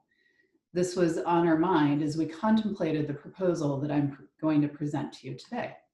So next slide, please. Stepping back to September 1st, you guys probably remember it fairly well, but if not, you may recall that I presented a proposed slate of members for your consideration. The board declined to approve the slate and asked OHA to go back to the drawing board to address the concerns that are listed here. Next slide, please. Since then, OHA has taken several action steps. At the last OHPB meeting, Steph Jaram reviewed the demographic characteristics of the 9 board committees and introduced the concept of a new work group for improving committee diversity. In addition, we've implemented some process improvements for future committee appointment conversations. And then simultaneously, we've been developing a proposal for addressing OHPB concerns about Hp Qmc, which is what I plan to review with you today. Next slide. The reason we would like to get started on a process for recruiting Hp Qmc members is that they have a significant body of work to accomplish. Due to the pandemic, they haven't met since March, and the list of items they need to address once they reconvene is continuing to grow. So at the moment, what we know they need to do is approve the 2022 aligned measure set by April of 2021, which includes reviewing measure changes and updates. They need to select or propose initial healthcare quality measures for the cost growth savings program, which you've heard quite a bit about. They need to review developmental measures requested by Metrics and Scoring Committee, and they need to review current measures for alignment with health equity and OHA strategic goals. So they have quite a body of work in front of them. Next slide, please. So first, I just want to set the stage for future recruitment and committee diversification. Next slide. So to set that stage, we will adhere to the principles being developed by the OHA Committee Diversification Work Group. The principles listed here may be subject to future revision by that work group, but the work group is charged with informing and developing a process for ensuring diverse and equity-focused committee membership, for providing guidance on best practices for committee recruitment and retention, and for providing recommendations for systemic changes that will support diverse and equity-focused committee membership. So, and I also want to note that technical expertise in performance measurement is important as well and could be a limiting factor for recruitment. Next slide, please.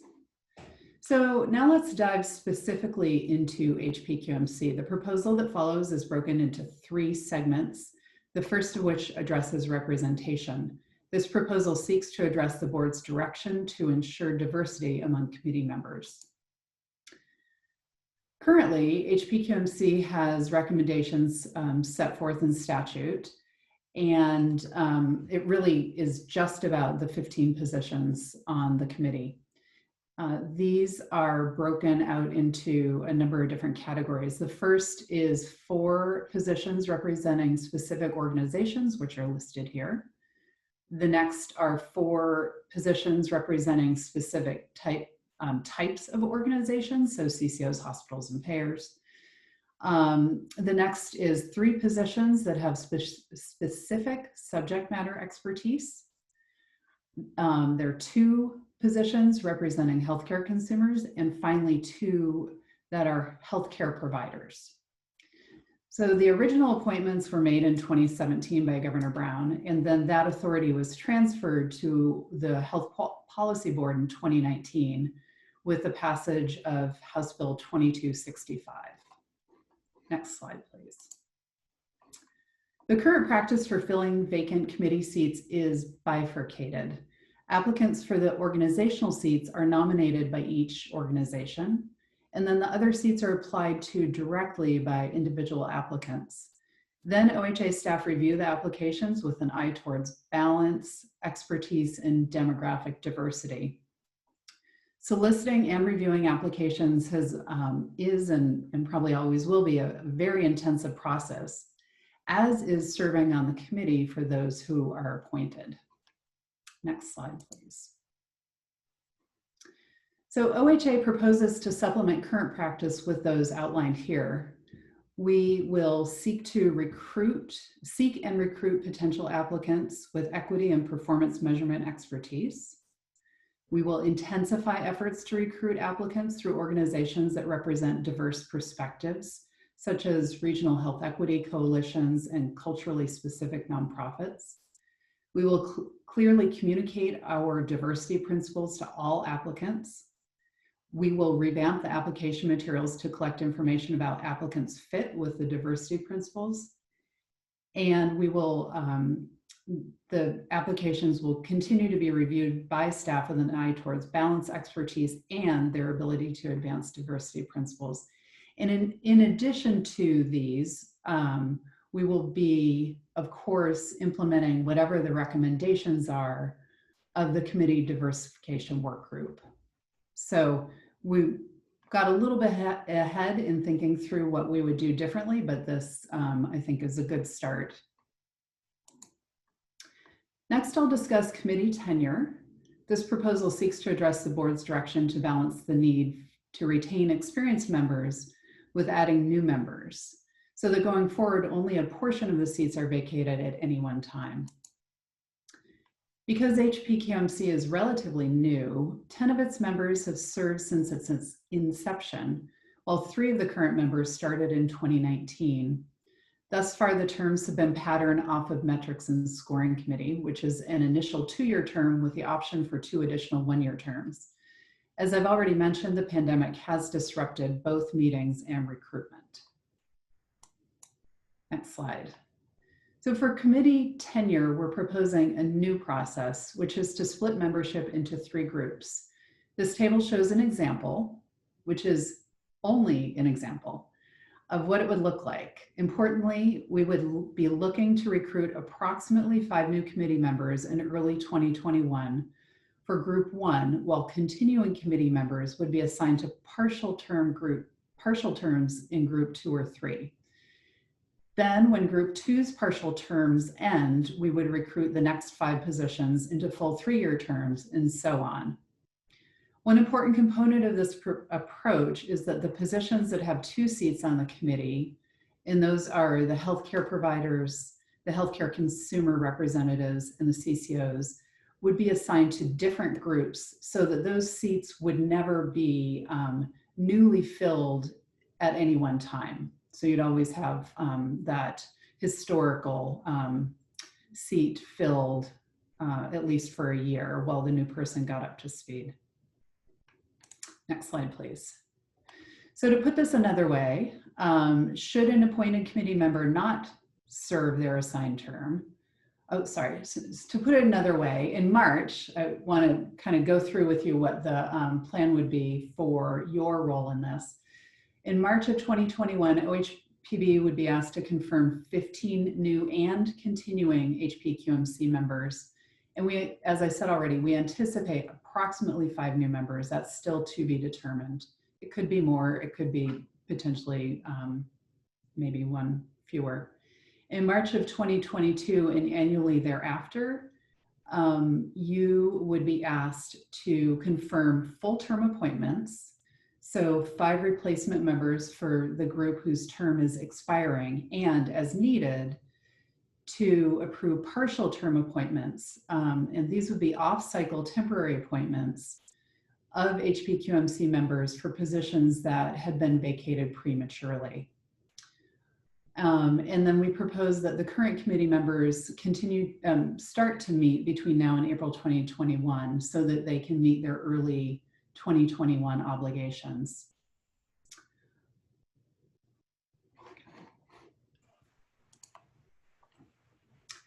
And finally, I'd like to discuss consumer representatives. This proposal seeks to address the board's direction to assess whether members in the seats representing healthcare consumers are best positioned to represent this group.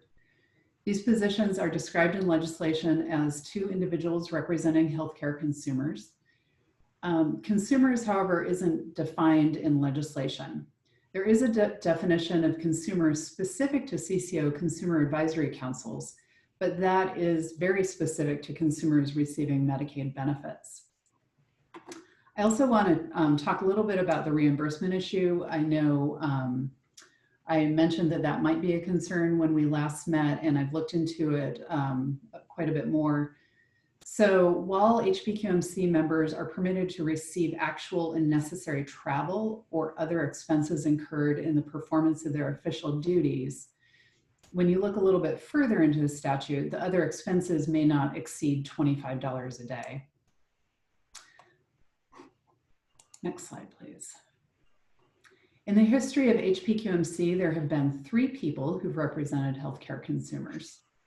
In all that time, we've only had 1 applicant whose avocation was healthcare consumer. This likely reflects many barriers. Sorry, just text.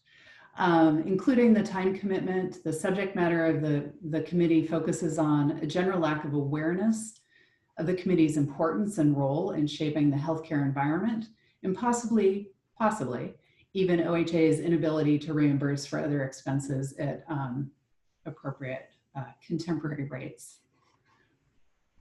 Next slide, please. To improve recruitment of consumer representatives, OHA proposes to intensify efforts to recruit applicants through organizations that represent consumer perspectives. So for instance, the CCO consumer advisory committees. Also recruit more broadly using the principles identified by the OHA committee diversification work group. And finally, to consider legislative changes to allow for meaningful reimbursement of committee members for other expenses. So in summary, OHA's 3-segment proposal intends to address the issues of representation, tenure, and consumer representation for Hp Qmc. I am happy to take questions. I know that you may also have questions on the segment that John presented as well. So I think we're both here for those questions.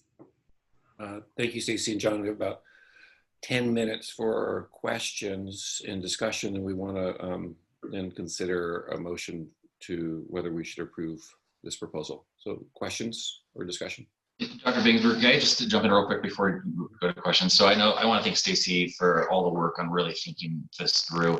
But I think she's trying to think through kind of all the pitfalls and ways this could flow through over the next couple of years. But I think just to kind of bring it up a level, I mean, really what we're trying to do here is just get ourselves on a staggered term and not be in a spot where we're having to sort of bring a full slate and potentially have to, you know, replace a full slate every time. I think this is a model it reflects how the board has staggered terms and a lot of other committees that have staggered terms in statute. This one doesn't happen to have that. And so the proposal is really to go back and move in that direction. Great, thanks, Jeremy. And I also just appreciate the thorough thinking through this issue. You know, you obviously spent a lot of time thinking about this and coming up, I think, with a really constructive plan going forward. But let's hear from the other board members. Brenda? Thank you. I also appreciate the work. I'm curious around the other kinds of legislative fixes you were thinking about beyond consumer reimbursement, and specifically around the committee representation. So as I look at the deck on existing requirements, I'd like to hear a little bit more around what we've contemplated in the past around looking back at statute and reevaluating and reconsidering what is currently in play. Yeah, that is a great question. We haven't talked internally about that all that much, but I think that certainly is in play, that consideration of maybe loosening the requirements for committee membership somewhat. I think we're going to need to ensure that there is a good balance on the committee, of course, and that, you know, for instance, I think we would always want to have a CCO seat on the committee, and there are a number of other positions like that where we would want to ensure that they had some representation. But I think there are enough seats on the committee that we could think through a plan that enables appropriate representation from consumer groups and from industry groups and payers, providers. I think it's a big enough table that everybody should be able to have a seat. So I think that's worth considering. Yeah, just in follow-up, I think the notion is less about loosening the requirements, but being more specific about community-based organizations or those that do work in equity to have representation more explicitly called out instead of like relying on the nomination or the election process to require that, but actually hardwiring it. So thanks for that. I just want to add that, you know, I'm new, so this is only my second meeting, and so obviously, you know, a lot of the work has transpired before my time, but, you know, I do appreciate the spirit and intentionality around trying to ensure equity and balance, because I also think about, you know, what I often see is that sometimes things are heavily focused on the physical health side. And so just, you know, how are we also trying to have intentionality of making sure that there's expertise and knowledge specific to behavioral health.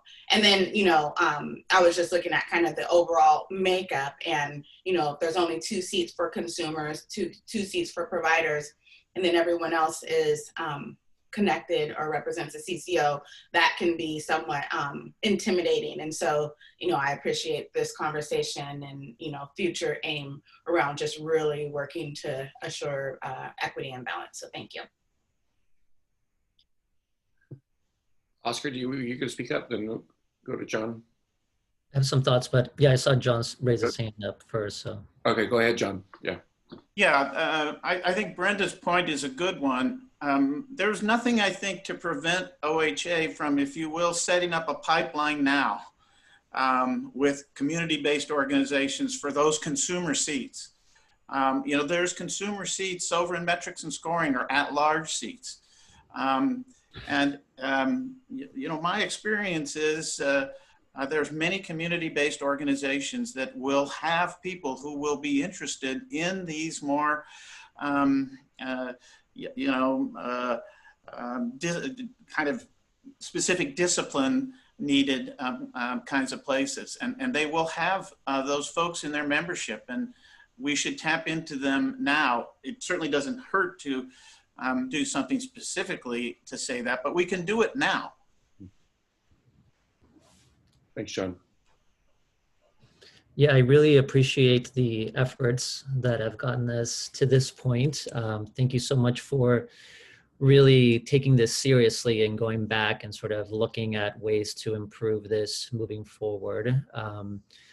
Similar to what I think others have already expressed, you know, looking ahead, I'd love to see a bit more balance in terms of the committee makeup, not just necessarily sort of doing intentional outreach to regional health equity committees or culturally specific organizations, but actually creating seats for those on the committee. So maybe that's something to look at, you know, moving forward. I understand that this group needs to start working on some pretty important things for 2021. And I don't know if that means, you know, kind of creating, making the committee larger, adding more seats, but I'd really love to see a little bit more balance on the consumer end. And just a clarifying question, Stacy or Jeremy, would that require legislative change?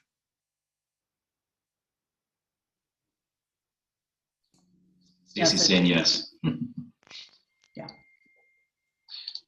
Well, if you're going back to legislature to talk about reimbursement, you might get 2 for 1. That's true. I think we could have non-voting but participating members potentially. I don't know how we've handled this in the past, but I don't think we could have voting members without a legislative change. I mean, I would just say, as Jeremy just would say generally, I mean, I think the legislature created this program, put it into the policy board. I think it's entirely appropriate for the board to, you know, be reflecting on how it's working and not working and making recommendations back to the legislature around statutory changes. So I think we haven't thought through all what those are. I think this feedback is really good, and happy to, you know, keep engaging on it, and at the right time, you know, pitch some changes to the legislature. David, could I just ask, Stacy, would the state agencies that are involved be prohibited from choosing someone from a community-based organization to represent them?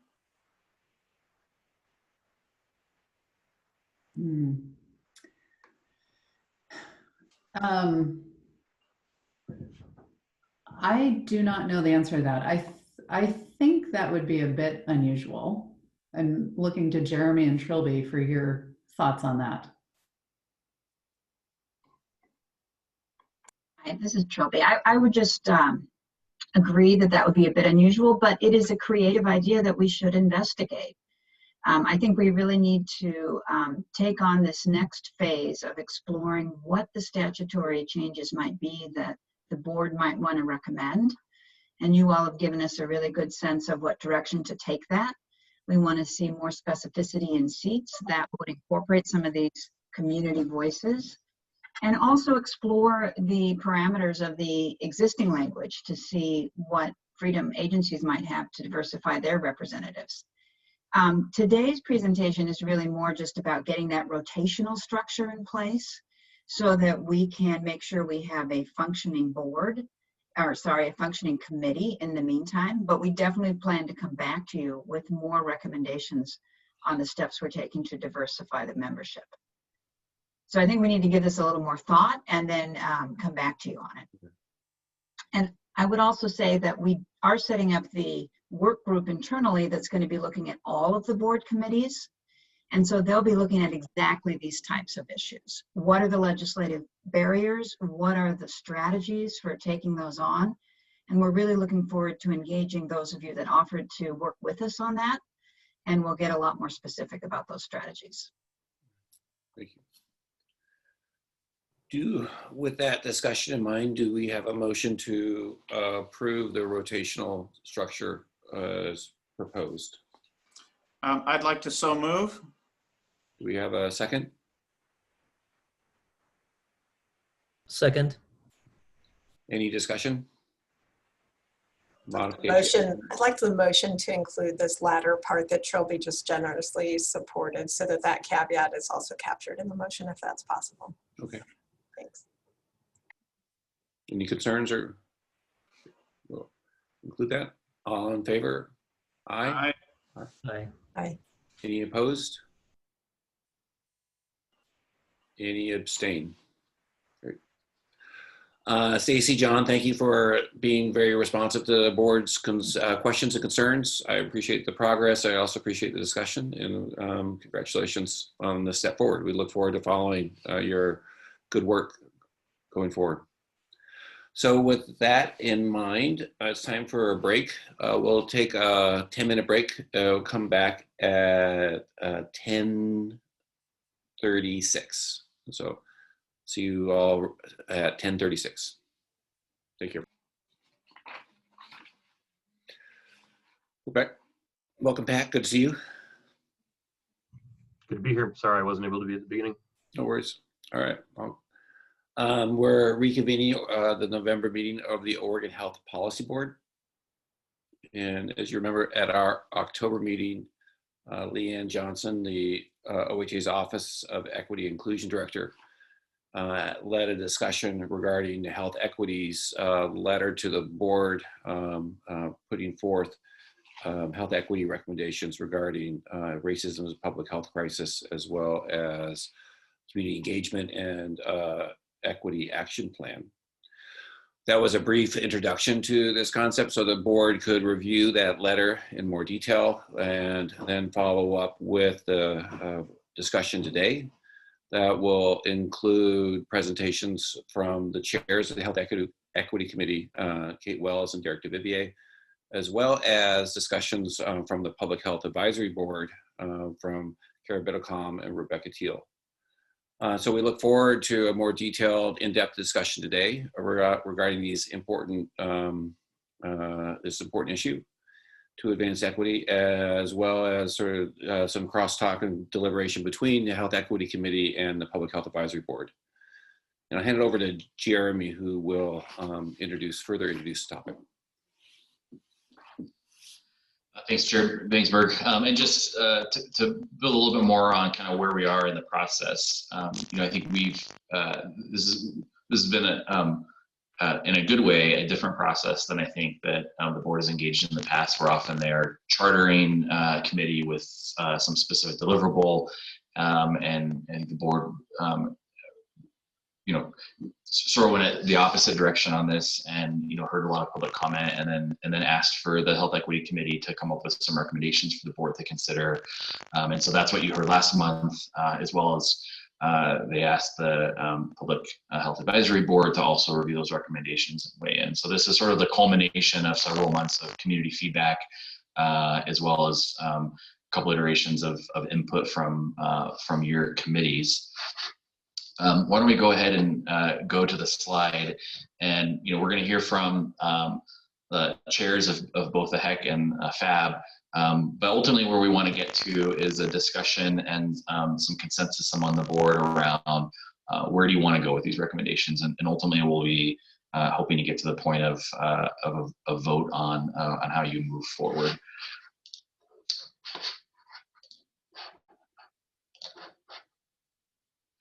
Why don't we go to the next slide?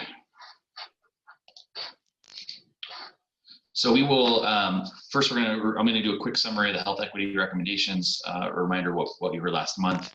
You'll hear comments from the Health Equity Committee, you'll hear comments from the Public Health Advisory Board, and then we'll have a discussion, and there'll be time to ask both committees questions before we get to the discussion. Next slide. And one more. So the first recommendation was really to support efforts to declare racism as a public health crisis. As the HEC reported last month, racial equity needs to be built into everything the state agencies are doing, and policies and initiatives need to rectify past injustices while honoring the resilience of communities of color.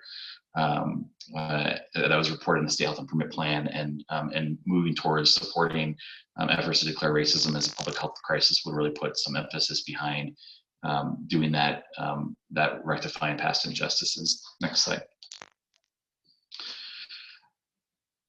The second recommendation was that the Health Policy Board should request OHA to use the health equity definition as a guide to ensure the COVID response is truly centered in equity, to really protect and expand community voice and power, to develop an equity action plan that includes prevention, COVID-19 testing, mitigation, recovery, to track COVID-19 impacts and underlying social determinants of health and public health approaches, to monitor progress towards equity, centering equity in the COVID response with an equity dashboard, and report back to the community, and to include a set of race-centered values to inform crisis response. Next slide.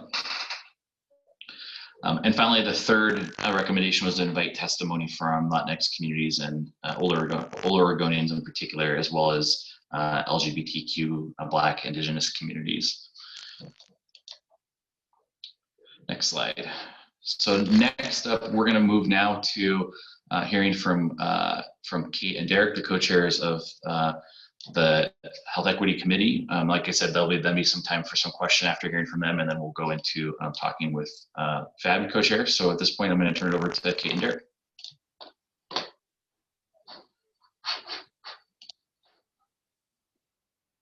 If they're on, hopefully they are. Is Derek on? I think Derek was going to kick this off. But I can certainly, oh, Derek, are you on? Yeah, go for it, Derek. Okay. So, good morning. I am Derek DeVivier, the co-chair of the Health Equity Committee, and my pronouns are he, him, and his. And I would like to thank Chair Bainsberg and members of the Oregon Health Policy Board for inviting my co-chair, Kate Wells, and me here today to affirm the Health Equity Committee's support for a state declaration of racism as an ongoing public health crisis.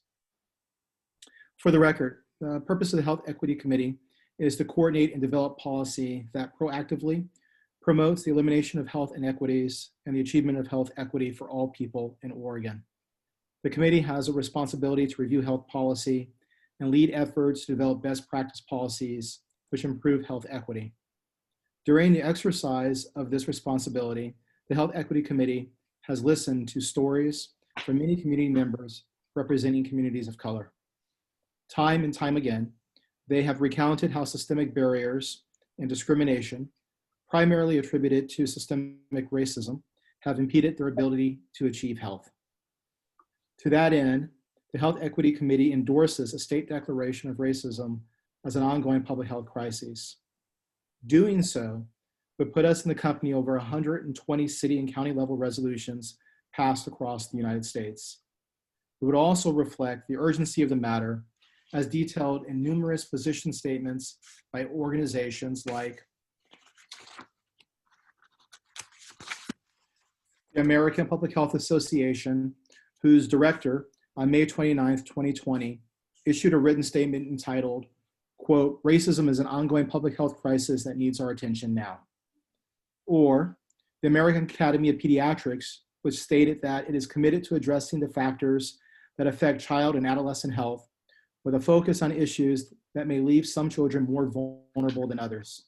Racism is a social determinant of health that has a profound impact on the health status of children, adolescents, emerging adults, and their families. Or the American College of Physicians, that identified discrimination and hate crimes as public health issues and acknowledged the impact these factors have on patients. All these statements and endorsements of the position that racism is an ongoing public health crisis are in recognition that experiences of racism or discrimination increase the risk of a negative impact on the emotional and physical well-being of people of color by contributing to health problems, including high levels of toxic stress, depression, cardiovascular disease, hypertension, diabetes, stroke, obesity, maternal and infant mortality, as well as disparities in care. It's also important to note that this list is not exhaustive. If we are to achieve health equity in Oregon and create a system where all people can reach their full health potential and well-being and are not disadvantaged by their race and ethnicity, we must recognize and address the insidious and malignant impact of racism. And the first step is to recognize racism as a public health crisis. So with that introduction, I'd like to hand it over to my co-chair, Kate Wells. Thank you, Derek, and just wanted to share my thanks to the board for having the opportunity to speak today.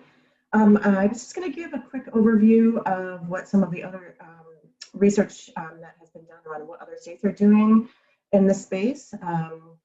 And in doing so, it really has become apparent that the COVID-19 pandemic, as we've heard, has confirmed and highlighted the deadly nature of pre-existing inequities caused by racism. A lot of the resolutions or proclamations that I've seen affirm a commitment to end racism and improve health outcomes in communities of color, but also recognize that complacency upholds the status quo. So they require action in policy processes and equitable community engagement processes.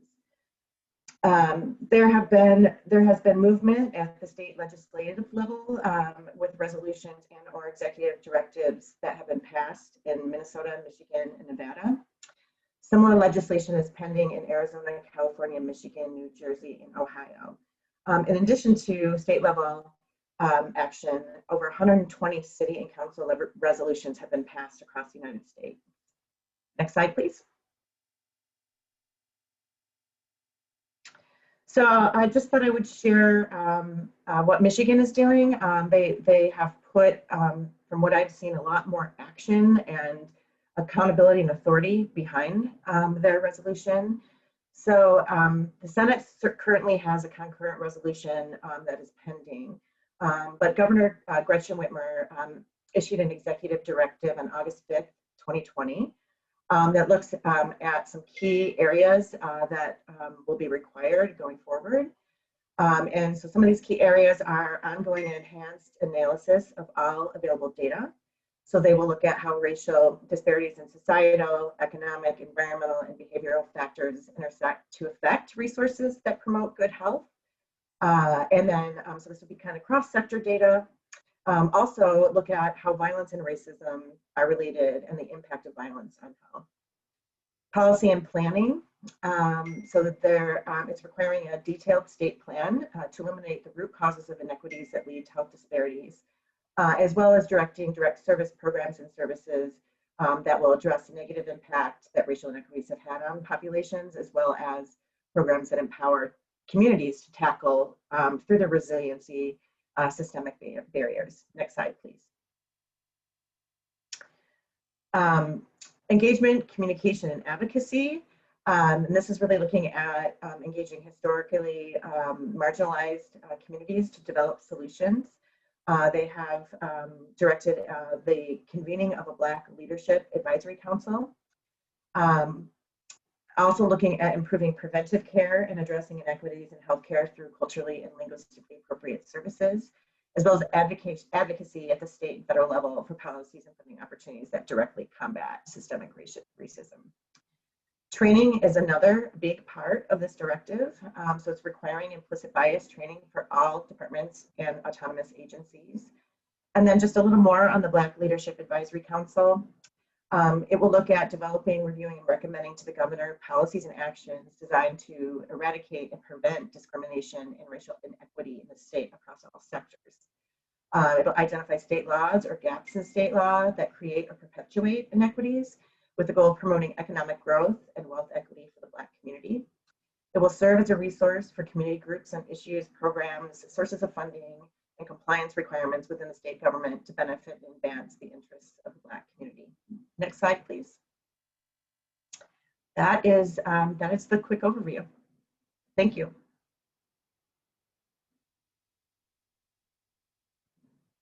Any questions for us?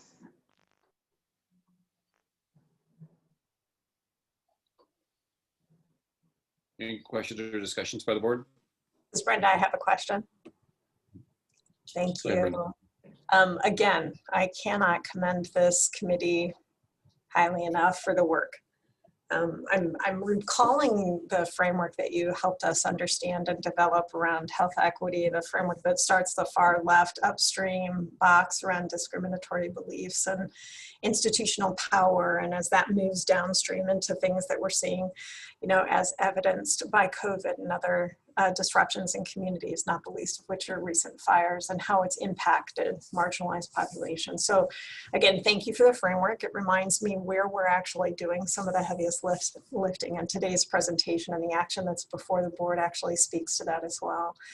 My question is whether or not we are reaching far enough in the context of using COVID as part of the frame for us to take these equity action plans. And so perhaps just to pause a moment and help me understand beyond COVID. You know, we use COVID as this mobilizing opportunity. We see it, it's evident, it's right in front of us. And I'm really interested in understanding from this committee's perspective that longer range vision and view around how the non-COVID environment and into our future gets impacted in the same way.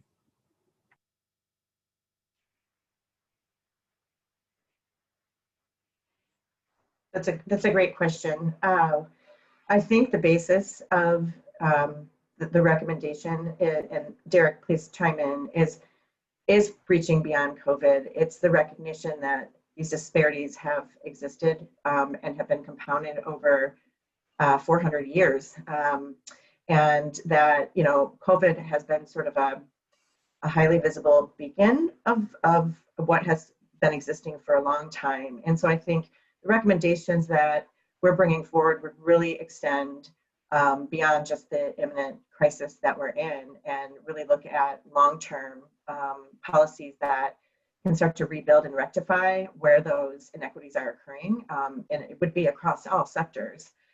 So I think that was sort of the intention of that work. And in looking at what Michigan's doing, for example, it really is extending beyond. It's putting together a structure to begin to do this dismantling and efforts to rectify what has been long existing to advance better health outcomes over the long term. Yeah, I think it's important to realize that COVID-19, the way it's being framed, is really the acute problem. When we think about disparities as the chronic problems. So COVID-19 and the disproportionate burden of disease, mortality and morbidity is really an acute problem that is a manifestation of the long-term chronic problem of health disparities. And as I mentioned, you know, in our marginalized communities, what we are just now recognizing at many levels as being an emergency has been going on for decades. And so I really think that's the framework, is that the COVID-19 is the exciting incident that has pulled back, as we have heard, the drapes on the disparities, the inequities in the system, but those have been historical or grounded in structural racism. Yeah, I agree, and I think my encouragement for the committee is to continue as we frame up this particular topic, that we hold that tension sort of in the long run. You know, I'd be nervous around having this hot fire of COVID be the thing and sort of the spearhead. So that's just my only word of caution as I think about it. So thank you for sharing that. Yeah. So just to follow up, I would agree that, you know, eventually we're going to, you know, COVID-19 at some point is going to come under control. But even there are questions about, with disparities and equities, is how, for instance, vaccinations are going to be distributed and access. But all those still reflect the structural racism and the problems and barriers to health equity that marginalized communities have experienced. So Absolutely. And I think that's why it's very important to recognize that racism is a public health crisis. And that will help focus attention on those structural inequities. Brenda, thank you for raising the question. As a risk of a spoiler alert, I think we'll hear a very similar message from the FAB presenters, FAB chairs. Other questions or discussions? Discussion points for Chair Wells and Chairs DeVivier? Yep, this is John. Mm-hmm. Yeah, I'm for this recommendation, but I'm a little worried that the words public health and the linkage to COVID may confuse some folks. I don't think I think some folks may think, oh, so this is going to the public health folks and they're going to be responsible for dealing with this crisis because it's a public health crisis. You know, when I read what you all are saying, that's not, this is, the public isn't healthy. And a variety of things need to be done. And especially, I think it's great that you bring up the question of wealth, because I think it includes that concept. So in many respects, public health, those two words are a bit limiting, I worry, in terms of folks understanding this. This is not just the application of the quote public health model to diverse populations. I think you're saying it's about a lot more than that. So I just want to express some concern that terminology and the setting may create some challenges for people understanding. So what do you really mean here? And give me an example of what do you really mean?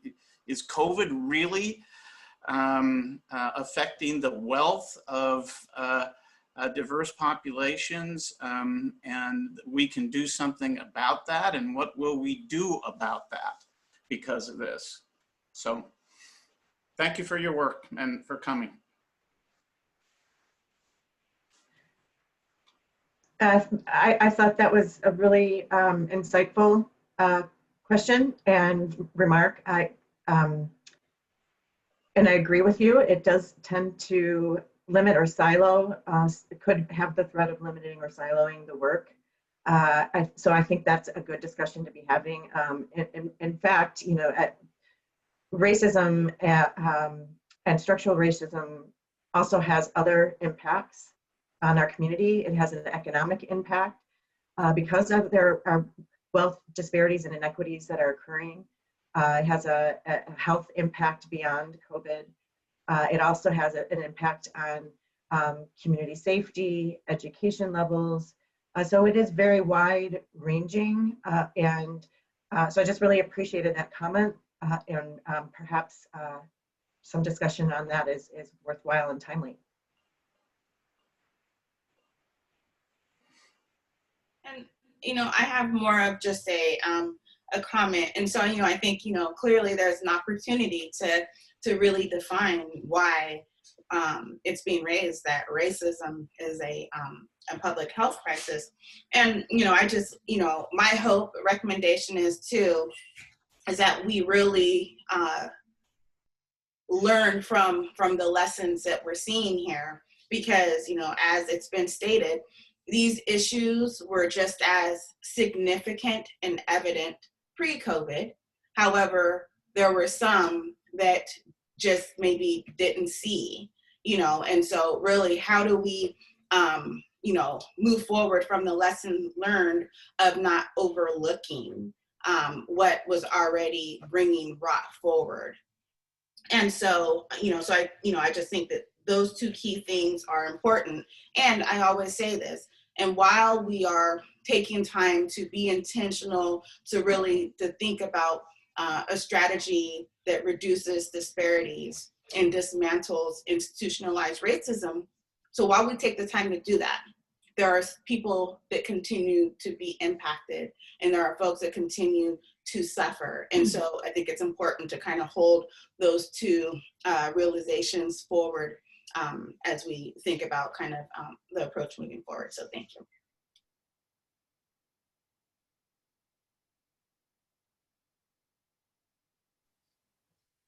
Any other questions or comments from the board before we transition to the Public Health Advisory Board presentation? Yeah, I do, and pardon if this should be later or something, but I guess I'm really excited by this work. I appreciate the leadership that went into bringing this forward, and our board doing what in our state doing what we need to do. Very supportive of it. I think this is hard work when we talk about dismantling systemic racism, and we need to do it. But then it leads me to, how do we hold our feet to the fire, and how do we assess our progress in this? Because we will, because of whether it's systemic or individual thoughts there, we will hit roadblocks, and we will see attempts to water down. I've seen great goals in the past about economic growth, and then kind of the actual, implementation plan leaves a lot between point A and B, and didn't quite get us to our original lofty goal. And so I would love to see a regular plan of real honest assessments of how we're proceeding and implementing this vision. So I would just say that it's very important to recognize the power of this body, to just in recognizing the impact that racism has on the health and well-being of marginalized communities is extremely important. I would add, there was one statement that was just made about overlooking these inequities. I would say that there are folks in communities of color and marginalized groups who would say that they're being ignored. It's not just an overlooking, it's a willful ignorance of these events, of these outcomes. And I think that's extremely important to take to heart here. Thank you. Rosenda, we want to make sure you have a chance to comment on the presentation as well.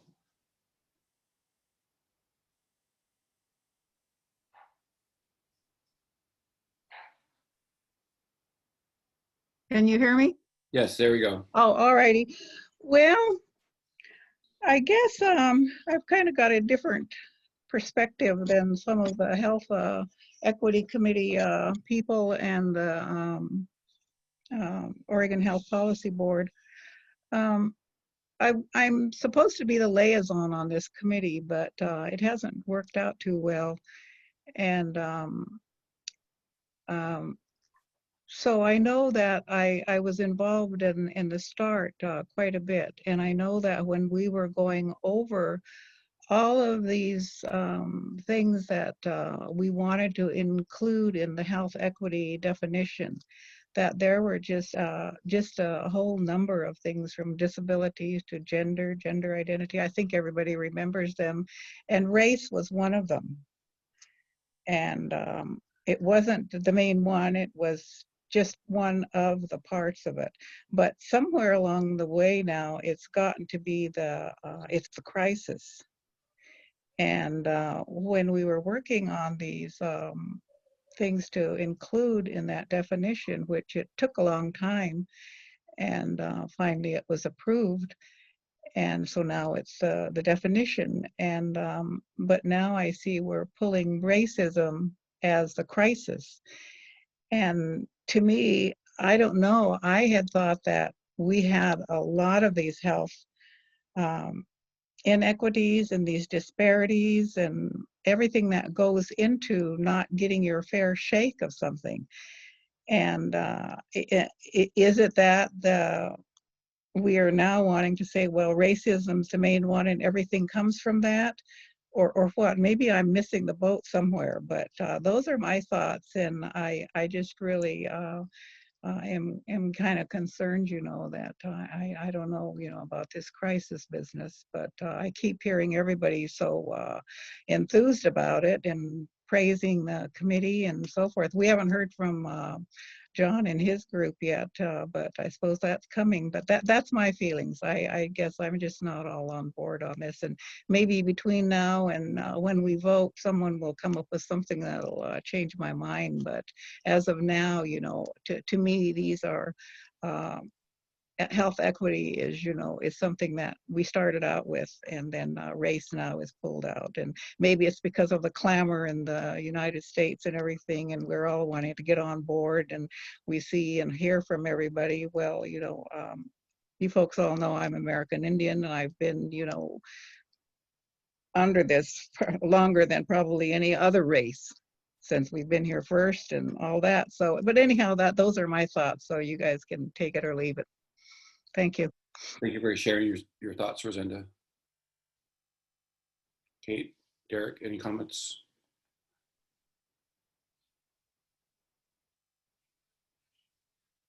I would just say that, for instance, if you're looking at COVID-19 and you're looking at the mortality and morbidity and disproportionate impact that it has had on marginalized communities, I think it's pretty evident that racism has a very strong role there, and it's not in doubt the role that structural racism has impacted on health outcomes. We see it across groups and even outside of economic barriers. So that's why we have, for instance, as I said, the American Academy of Medicine, or we have American College of Physicians, we have the American Academy of Pediatrics. The link is there, we know it. And to this date, it's not, well, up to this date, it had not been really addressed. We look at the mortality and morbidity and maternal and pediatric outcomes. We see it in cancer diagnosis and treatment. We see it in disparities in care. You know, it's all there. It just up to this point has not really been advocated for or recognized. I think that COVID-19 has been the turning point where we have seen the real impact of these inequities with the increased death rates and the increased positivity rates. It's somewhere around 40% of COVID-19 cases in the state of Oregon are within the Latinx Hispanic population. Although the composition of the state's only about 13%. So I don't think that, that this is really something that is that's in doubt. And as I said, in many of these communities, there's a fundamental belief, and in many cases, rightfully so, that this just has not been recognized institutionally.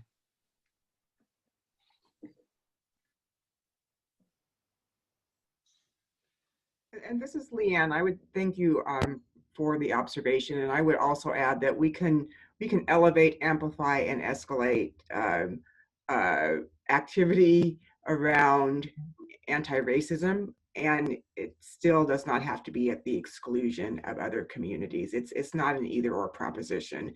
Right now, this is an elevation, as Dr. Duvivier has pointed out, based upon the current circumstances and the data. So I just want to make sure we make that clear. We don't need to be in an either-or environment on this, because the either-or environment is what caused the problem to begin with. I appreciate that both and perspective is a good transition to the presentation for the Public Health Advisory Board, because when Kate and Derek approached Vice Chair Arana and I to have this discussion, these discussions of Health Equity Committee were taking place in parallel with the Public Health Advisory Board. And I wanted to bring the Public Health Advisory Board into this discussion because I think there's a lot of synergy between these two committees. And so I would like to invite Kara Biddlecom, the Deputy Public Health Director, to introduce the thoughts from the Public Health Advisory Board, along with Rebecca Teal, the FAB Chair. Great, good morning, everybody. So I'm Kara Biddlecom. As David mentioned, I'm the Deputy Public Health Director at the Public Health Division at OHA.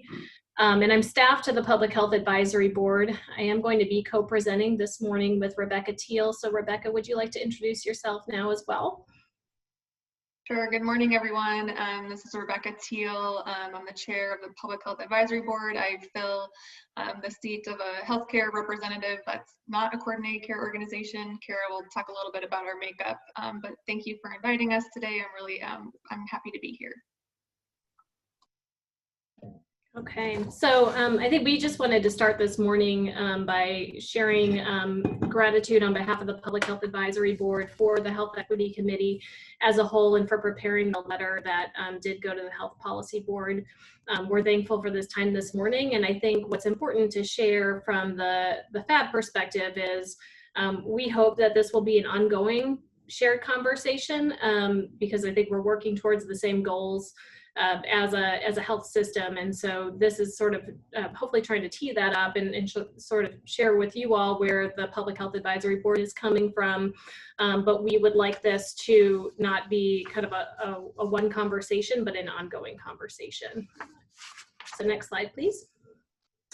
Just to help ground you a little bit in who is on the Public Health Advisory Board. The membership is in state statute ORS 431-122.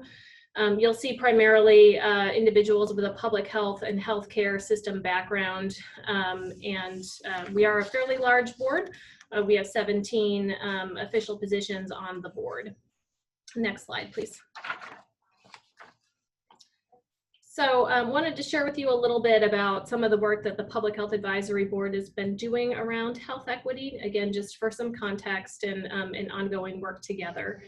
So the first piece is, as a part of our 2019-2021 legislative investment in public health modernization, local public health authorities have been required to complete a health equity assessment and a health equity action plan with some specific both internal and external facing strategies to help move health equity forward from a public health system perspective. Much of this work, of course, had started pre-COVID-19 and evolved very quickly as a result of understanding better what has been happening as a result of institutional racism and the outcomes that we see with COVID-19. And so just to share that that's work that had started and has become increasingly more important. Also updated in 2020 was the Public Health Modernization Funding Formula. This is something that the Public Health Advisory Board is responsible for developing. And it continues to use several social and demographic variables that place more resources into communities experiencing historic injustices. So this goes well beyond what is required in state statute and does help to direct more resources into communities where we know injustices are taking place. Through 2019 and 2020, the Public Health Advisory Board supported the launch of the Health Equity and Social Determinants of Health-centered new state health improvement plan, Healthier Together Oregon. The Healthier Together Oregon vision is that Oregon will be a place where health and well-being are achieved across the lifespan for people of all races, ethnicities, disabilities, genders, sexual orientations, socioeconomic status, nationalities, and geographic locations.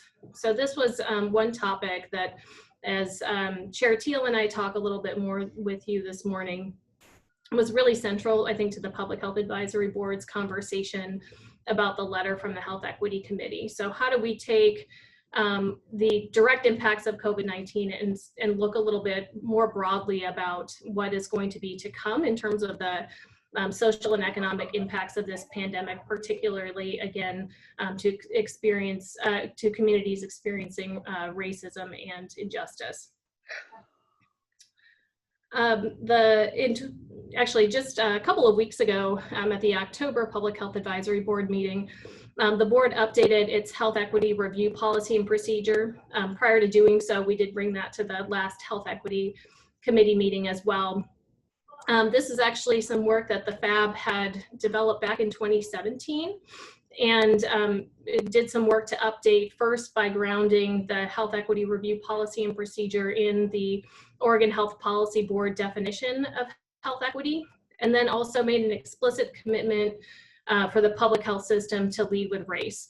And we're happy to share the Health Equity Review Policy and Procedure. Really, it's designed to help the FAB have a better understanding throughout the process of developing any board work products, making any decisions as a board, having presentations made to the board that they're really focused and centered on equity, and that there are no unintentional impacts that would work against our definition of health equity and leading with race.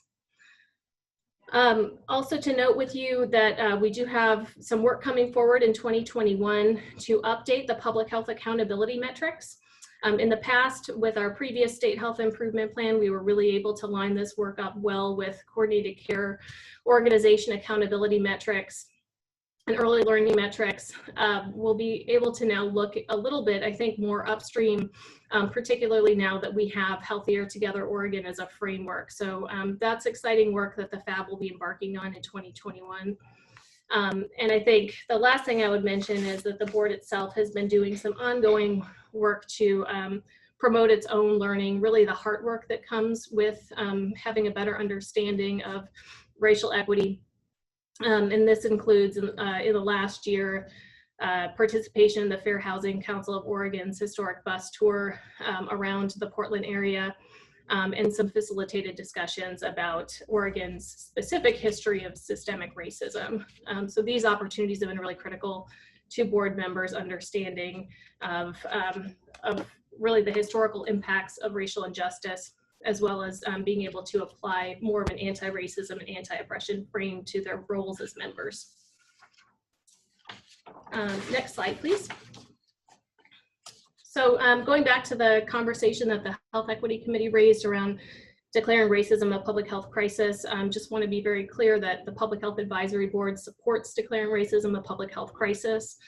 And this is also a strategy that is included in the Healthier Together Oregon State Health Improvement Plan in the Equity and Justice implementation area.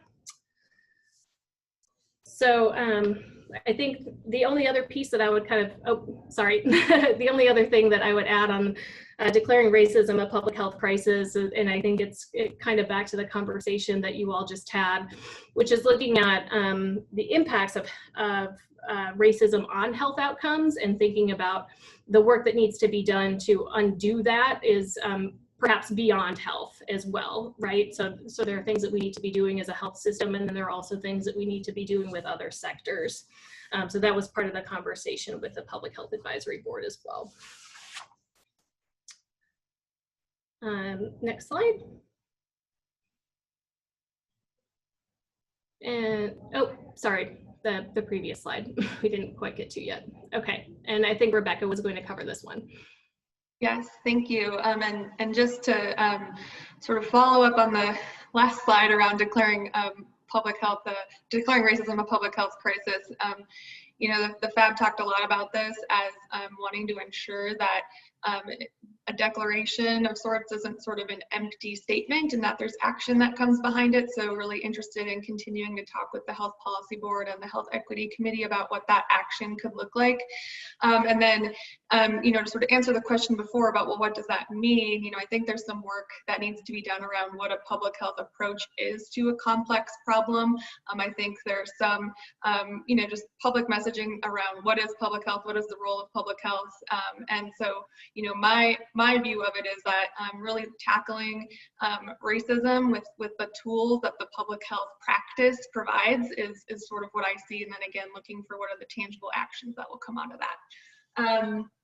But for this slide, so thinking about the health equity definition in our COVID-19 response. So, you know, as we discussed earlier, and I really appreciated that conversation of sort of how COVID-19 has elevated conversations, but it also, you know, we need to continue to have these conversations beyond COVID-19. We've talked about at the Public Health Advisory Board how the pandemic has really uncovered long-standing inequities, but that, you know, we're not really going to make progress unless we do long-term systems change and structure change.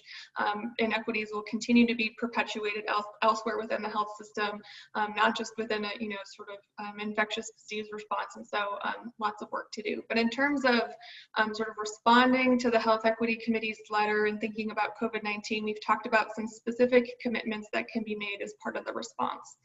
So I think one thing that I personally was really excited about was the launch of the Health Authority's community-based organization grant program with over 170 funded organizations.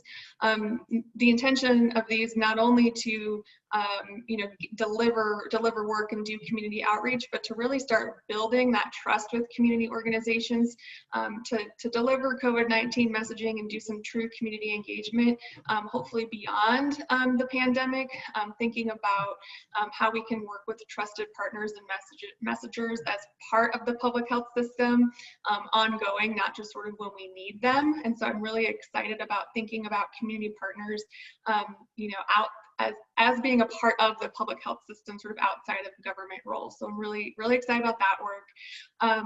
Lots of work has been done around translation and language access. There's still much more to do, but that's something we've talked about at the Public Health Advisory Board. And then some counties have brought in community partners directly to actually be a part of the response structure at the local level. So hopefully there's lots of lessons learned that we can take in terms of community engagement, and then really build those into public health modernization for the long term. In terms of sort of building from there, we really welcome looking at the public health system and structures beyond recovery or sort of living with COVID, but in part of the work that we do beyond sort of this response time that we're in right now. But some things that we've talked about is, workforce diversity, recruitment, retention as one area that the public health system has been focused on through modernization. So continuing to talk about the workforce. As Kara mentioned, Healthier Together Oregon, our state health improvement plan, and how we work across sectors to advance health equity. So there's a public health role, but much of what we see in health outcomes is multi-sector engagement. And then, there's a lot of opportunity, as Kara mentioned previously, around our accountability metrics. That's really the central part of our modernization effort. And if we can center our metrics in equity, we can be more transformational. And so we want to really take a look at our policy and procedure, take a look at the health equity definition, and then see how we actually translate that into our accountability piece of our efforts, which really takes it up to the next level. So I'll pause there. I think there's one more slide that Kara's going to cover, and then I think we'll open for questions. Thank you. So lastly, I would just say, in response to the Health Equity Committee's suggestion around an equity action plan, the Public Health Advisory Board supports this approach and participating in it as well. And we had a lot of conversation last week about co-creating the equity action plan with community and allowing for meaningful community engagement and power sharing as something that we would need to be doing together. We also had a conversation, as Rebecca just shared, and sort of looking at the system as a whole and trying to line up and advance Healthier Together Oregon, looking at things like the justice setting, employment, education, all of those things that do influence health and that we can be working together across sectors. Specifically, we're trying to look at inequities that have been perpetuated as a result of systemic racism, injustice, and oppression, as well as going forward outside of the direct impacts of COVID-19, the sort of secondary and tertiary health impacts of COVID-19, trying to make some space within the public health system to look at things like opioid overdoses, behavioral health needs, other communicable diseases, unemployment, houselessness, and so forth. So that kind of covers what we wanted to share. We do have our contact information, but certainly, David, if you had more that you wanted to share, wearing your hat as the representative to the Public Health Advisory Board, please do so. Yeah, thank you, Kara, and thank you, Rebecca, for a great presentation. I think just to reinforce some some points. One is, I think when I've seen Derek discuss this in other forums, he is very good at reminding us that when we talk about health system, that this is not the healthcare delivery system, but much, much broader, because these are social forces that operate outside healthcare delivery. And I think that the public health approach is really important in that. I think the conversations around, leading with race and declaring racism as a public health crisis is very important, but also, as Rosenda mentioned, expanding it and elevating, other disparities to advance health equity is important. And I think expanding this beyond COVID, these were problems before COVID, will be here after COVID, and will need ongoing attention. And finally, just the need for outcome measurement to, innovate as to how do we measure progress in this area. So thank you very much. I'd like to open up to the board for comments and discussion. We're good on time, so we can have a generative discussion as to what kind of recommendations we would make to OHA going forward, and in terms of broader discussion, as well as possibly entertaining motions for action. Kirsten, you had your hand raised. I had my hand raised from prior, but oh, I'm sorry, I missed you. no, I spoke. It was fine. I'm going to collect my thoughts. Dr. Bainsberg, while Kristen's collecting her thoughts, it might be good to fast forward a couple slides and just go to the slide with the OHA recommendations moving forward, and then open it up for discussion. One more, Michelle. Okay, thanks, Jeremy. Just that way, so everybody's got it all out there. So that we threw out 3 proposed possible recommendation or actions. First, officially supporting efforts to declare racism as a public health crisis. Second, charging OHA to develop a plan to address health equity, address the HEC recommendations, and bringing those back to you at your retreat, which we're planning for early next year. And then third, writing a letter to the governor's office, really summarizing the feedback that you've all heard, and how you plan to move forward, just as a sort of process check to make sure they don't have any additional guidance as they're trying to marry up efforts with Racial Justice Council and other work that they're doing.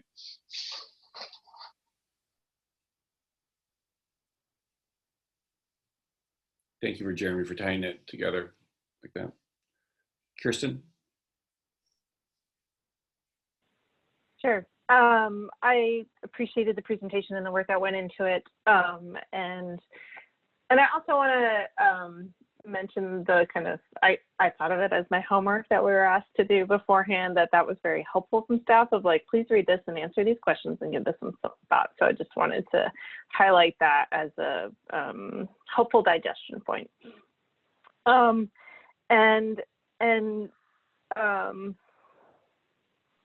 I think Rebecca, in the part you went through, you talked about kind of engagement and power sharing with the community, and I just want to lift that up and highlight that as I read through the original letter sent to us and the proposals, like I support the proposals before us today.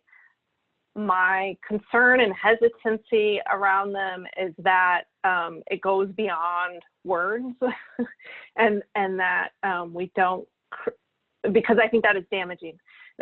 So how do we make sure that we earn and build trust in how this is implemented and create the change that I think is the intention here. And so when I hear about the engagement and power sharing, I appreciated how, Rebecca, you described it, and I just want to say that, like, I heard that, and I hear the assumption, or when I hear that, my assumption is that there is that power sharing is real, and that this isn't a consultation or a one-way, like, hey, community-based organization, we need to get this word out there. Here's some extra resources, go do it however you see fit. But there is a dialogue that comes back, and that because we represent the institution, we are part of the system, and we will need to change to achieve our goal here. And so how are we incorporating feedback actually sharing power and making the changes that we'll need to make to make our system more unbiased and remove the structures that we have built and that we hold up as the implementers of the health authority. So I want that power sharing to be real, and our reflection and that mirror that we hold up to be, it'll be hard at times, and how do we embrace that?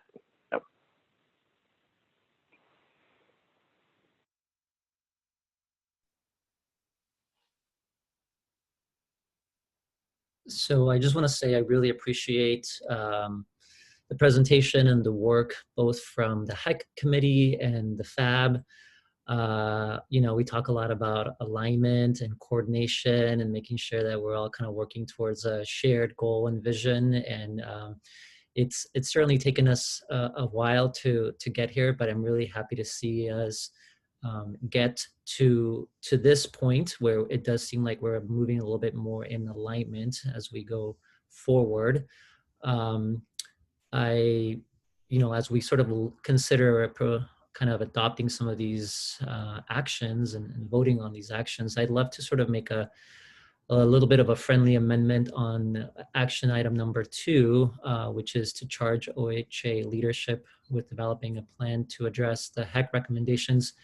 I'd love to also include some of the FAB recommendations, because I think there's some recommendations in the FAB presentation that I'm particularly excited about, including diversifying the healthcare workforce. So hoping that we can make a little bit of a friendly update on this charge number 2.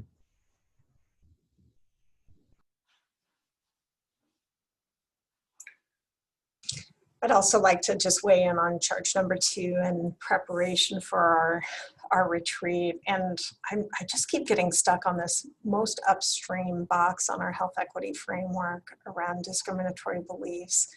And I'm almost thinking about the action plans can be segmented. What are we doing in that particular territory? What are we doing around institutional power and redistributing power and allocation of resources or strategic investments? What are we doing in social determinants? And we can almost unpack our activity plans so that we can anchor to each one of those components. As we're having in that same model of care, all the medical model stuff downstream around infectious disease, that's, I think, where I get my head kind of bent around the axle a bit, is if we spend too much attention in one box in particular, we may not be thinking about the complexity of the whole.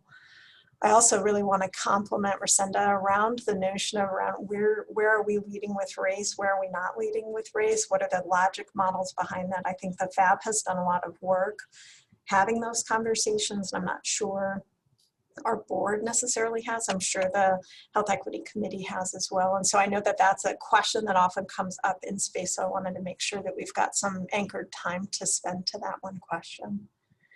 And then my last comment is around thinking beyond healthcare and across the other equity lens definitions that are in higher education or in other systems, and that we may learn about the potential of leverage in this entire space, from the movement kind of a standpoint when we anchor to those other bodies of work. And not to make, not as though the issue isn't complex enough already, but I'm thinking there's wisdom in which of those things do we intentionally link to one another, and how do we take the role and the advice, or how do we inform the governor's office around some approaches that can be thinking about that kind of multi-sectorial approach. That's what I've got for now. Thanks for the conversation. I'm looking forward to the next steps. Yeah, and the discipline and the perseverance that it takes to actually do this kind of heavy lifting, and to give voice and acknowledgement of what we're really embarking on. Yeah. So I just want to add that, in the spirit of thinking about, the role that Oregon Health Authority has in regards to preventing disease, prolonging life, and promoting health. There's a clear foundational intersection specific to race and specific to the disparities that we see.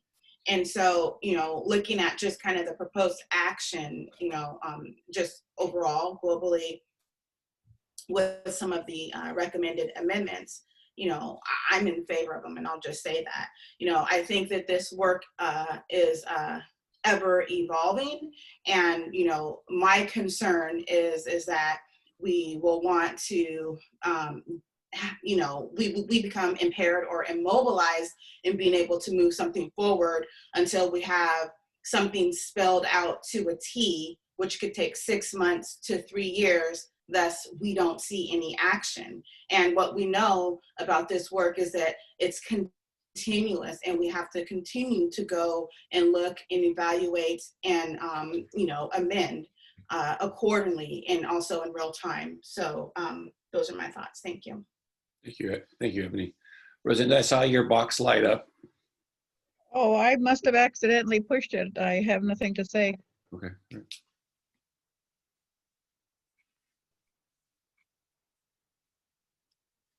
John, yeah, go ahead. You're on mute, John.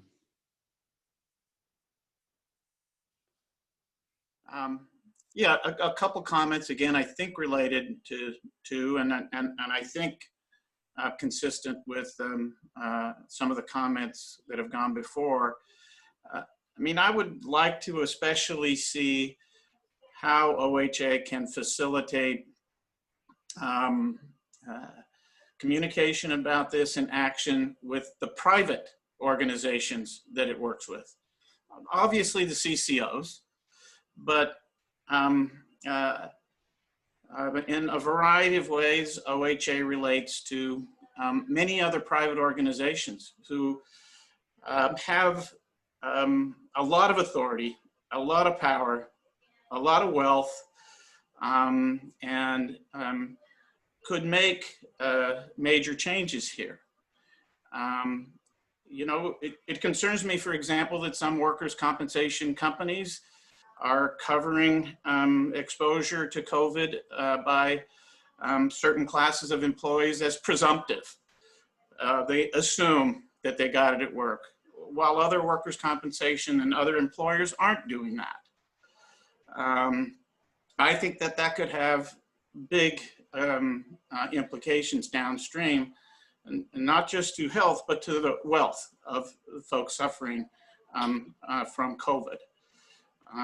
You know, I wonder, I think we have quite a group now of healthcare workers who have gotten COVID.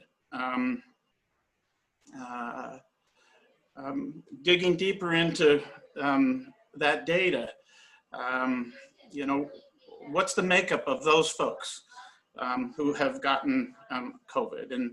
And while I don't think we've suffered any deaths of direct contact patient workers, you know, I know health organizations have had some deaths of their workers.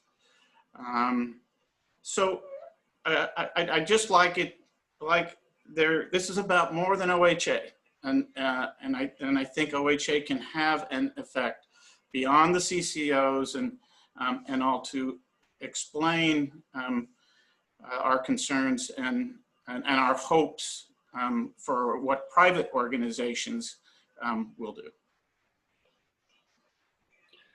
Thank you, John. Just to reflect on it, I think when we were talking about social determinants of health and CCO discussions, we talked about the importance of cross-sector discussions and encouraging that. And so I think, you know, this is an opportunity to continue to push in that direction, to bring in, you know, other parts of the state into these discussions.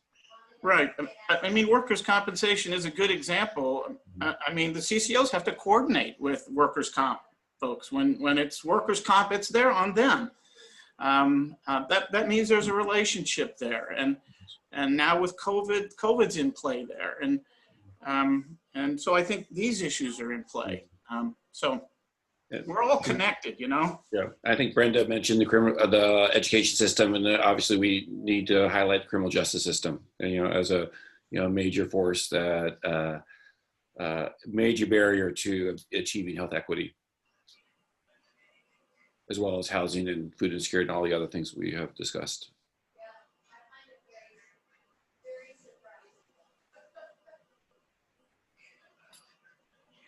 other comments?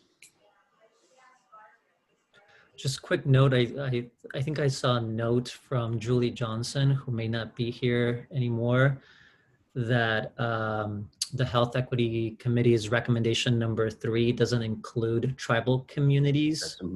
So I think that there's a request from Julie to make sure that we also note that, and that I would be supportive of making sure that tribal communities are included in the HEC's recommendation number 3.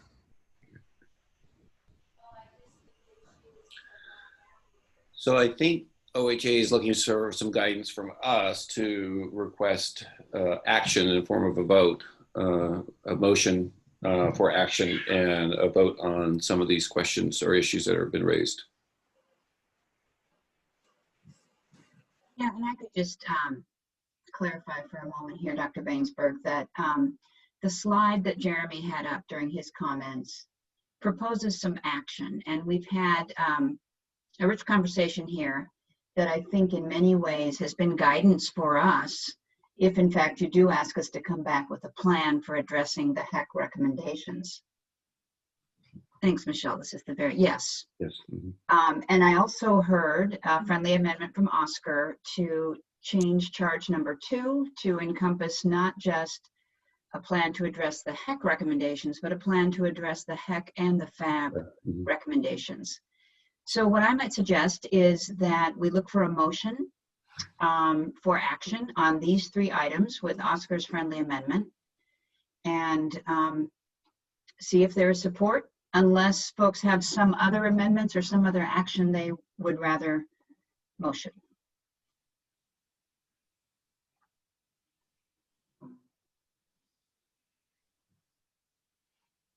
Chair Bainsberg, could I? Yes, please do.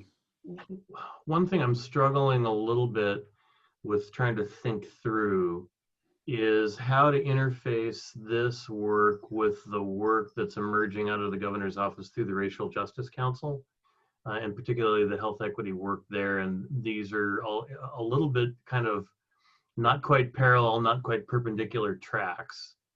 But it feels like maybe a checkpoint in this is to try to figure out how to sync these 2 worlds up a little bit better than they are right now, because I'm a little concerned about getting in at cross purposes.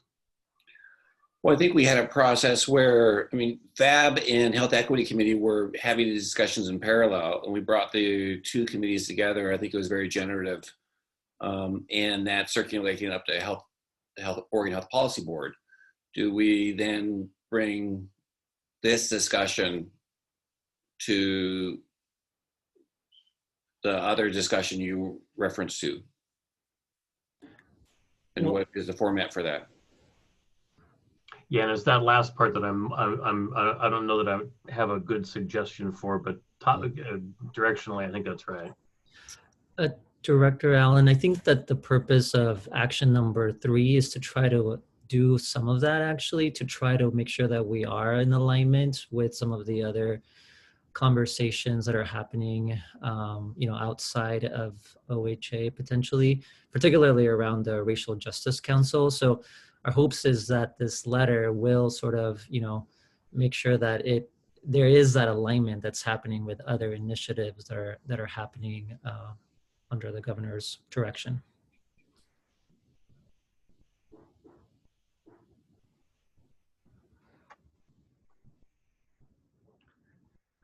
I guess I'm wondering, Rosenda, if some of your concerns regarding action item number 1 have been addressed with the additional presentation and conversation that have taken place.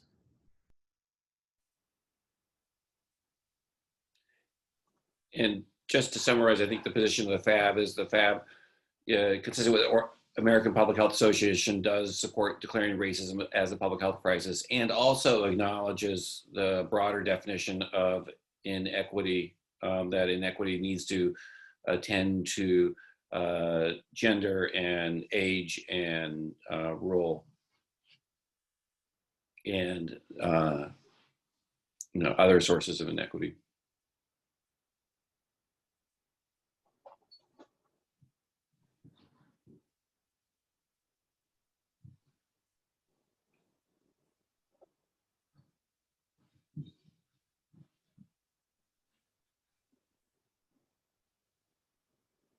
Oscar? Yes. Oh, okay. Well, I still haven't been changed over, but I'm not going to vote against it. But I plan on abstaining. I just I really am in a lot of quandary here, and just something I need to go over again, I guess. But I did read over that paperwork, and I just it's just I just am not comfortable. But that's okay. Thank you.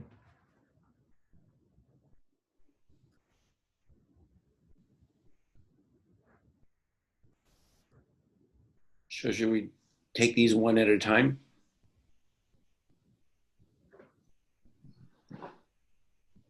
Or collectively? Is there a motion?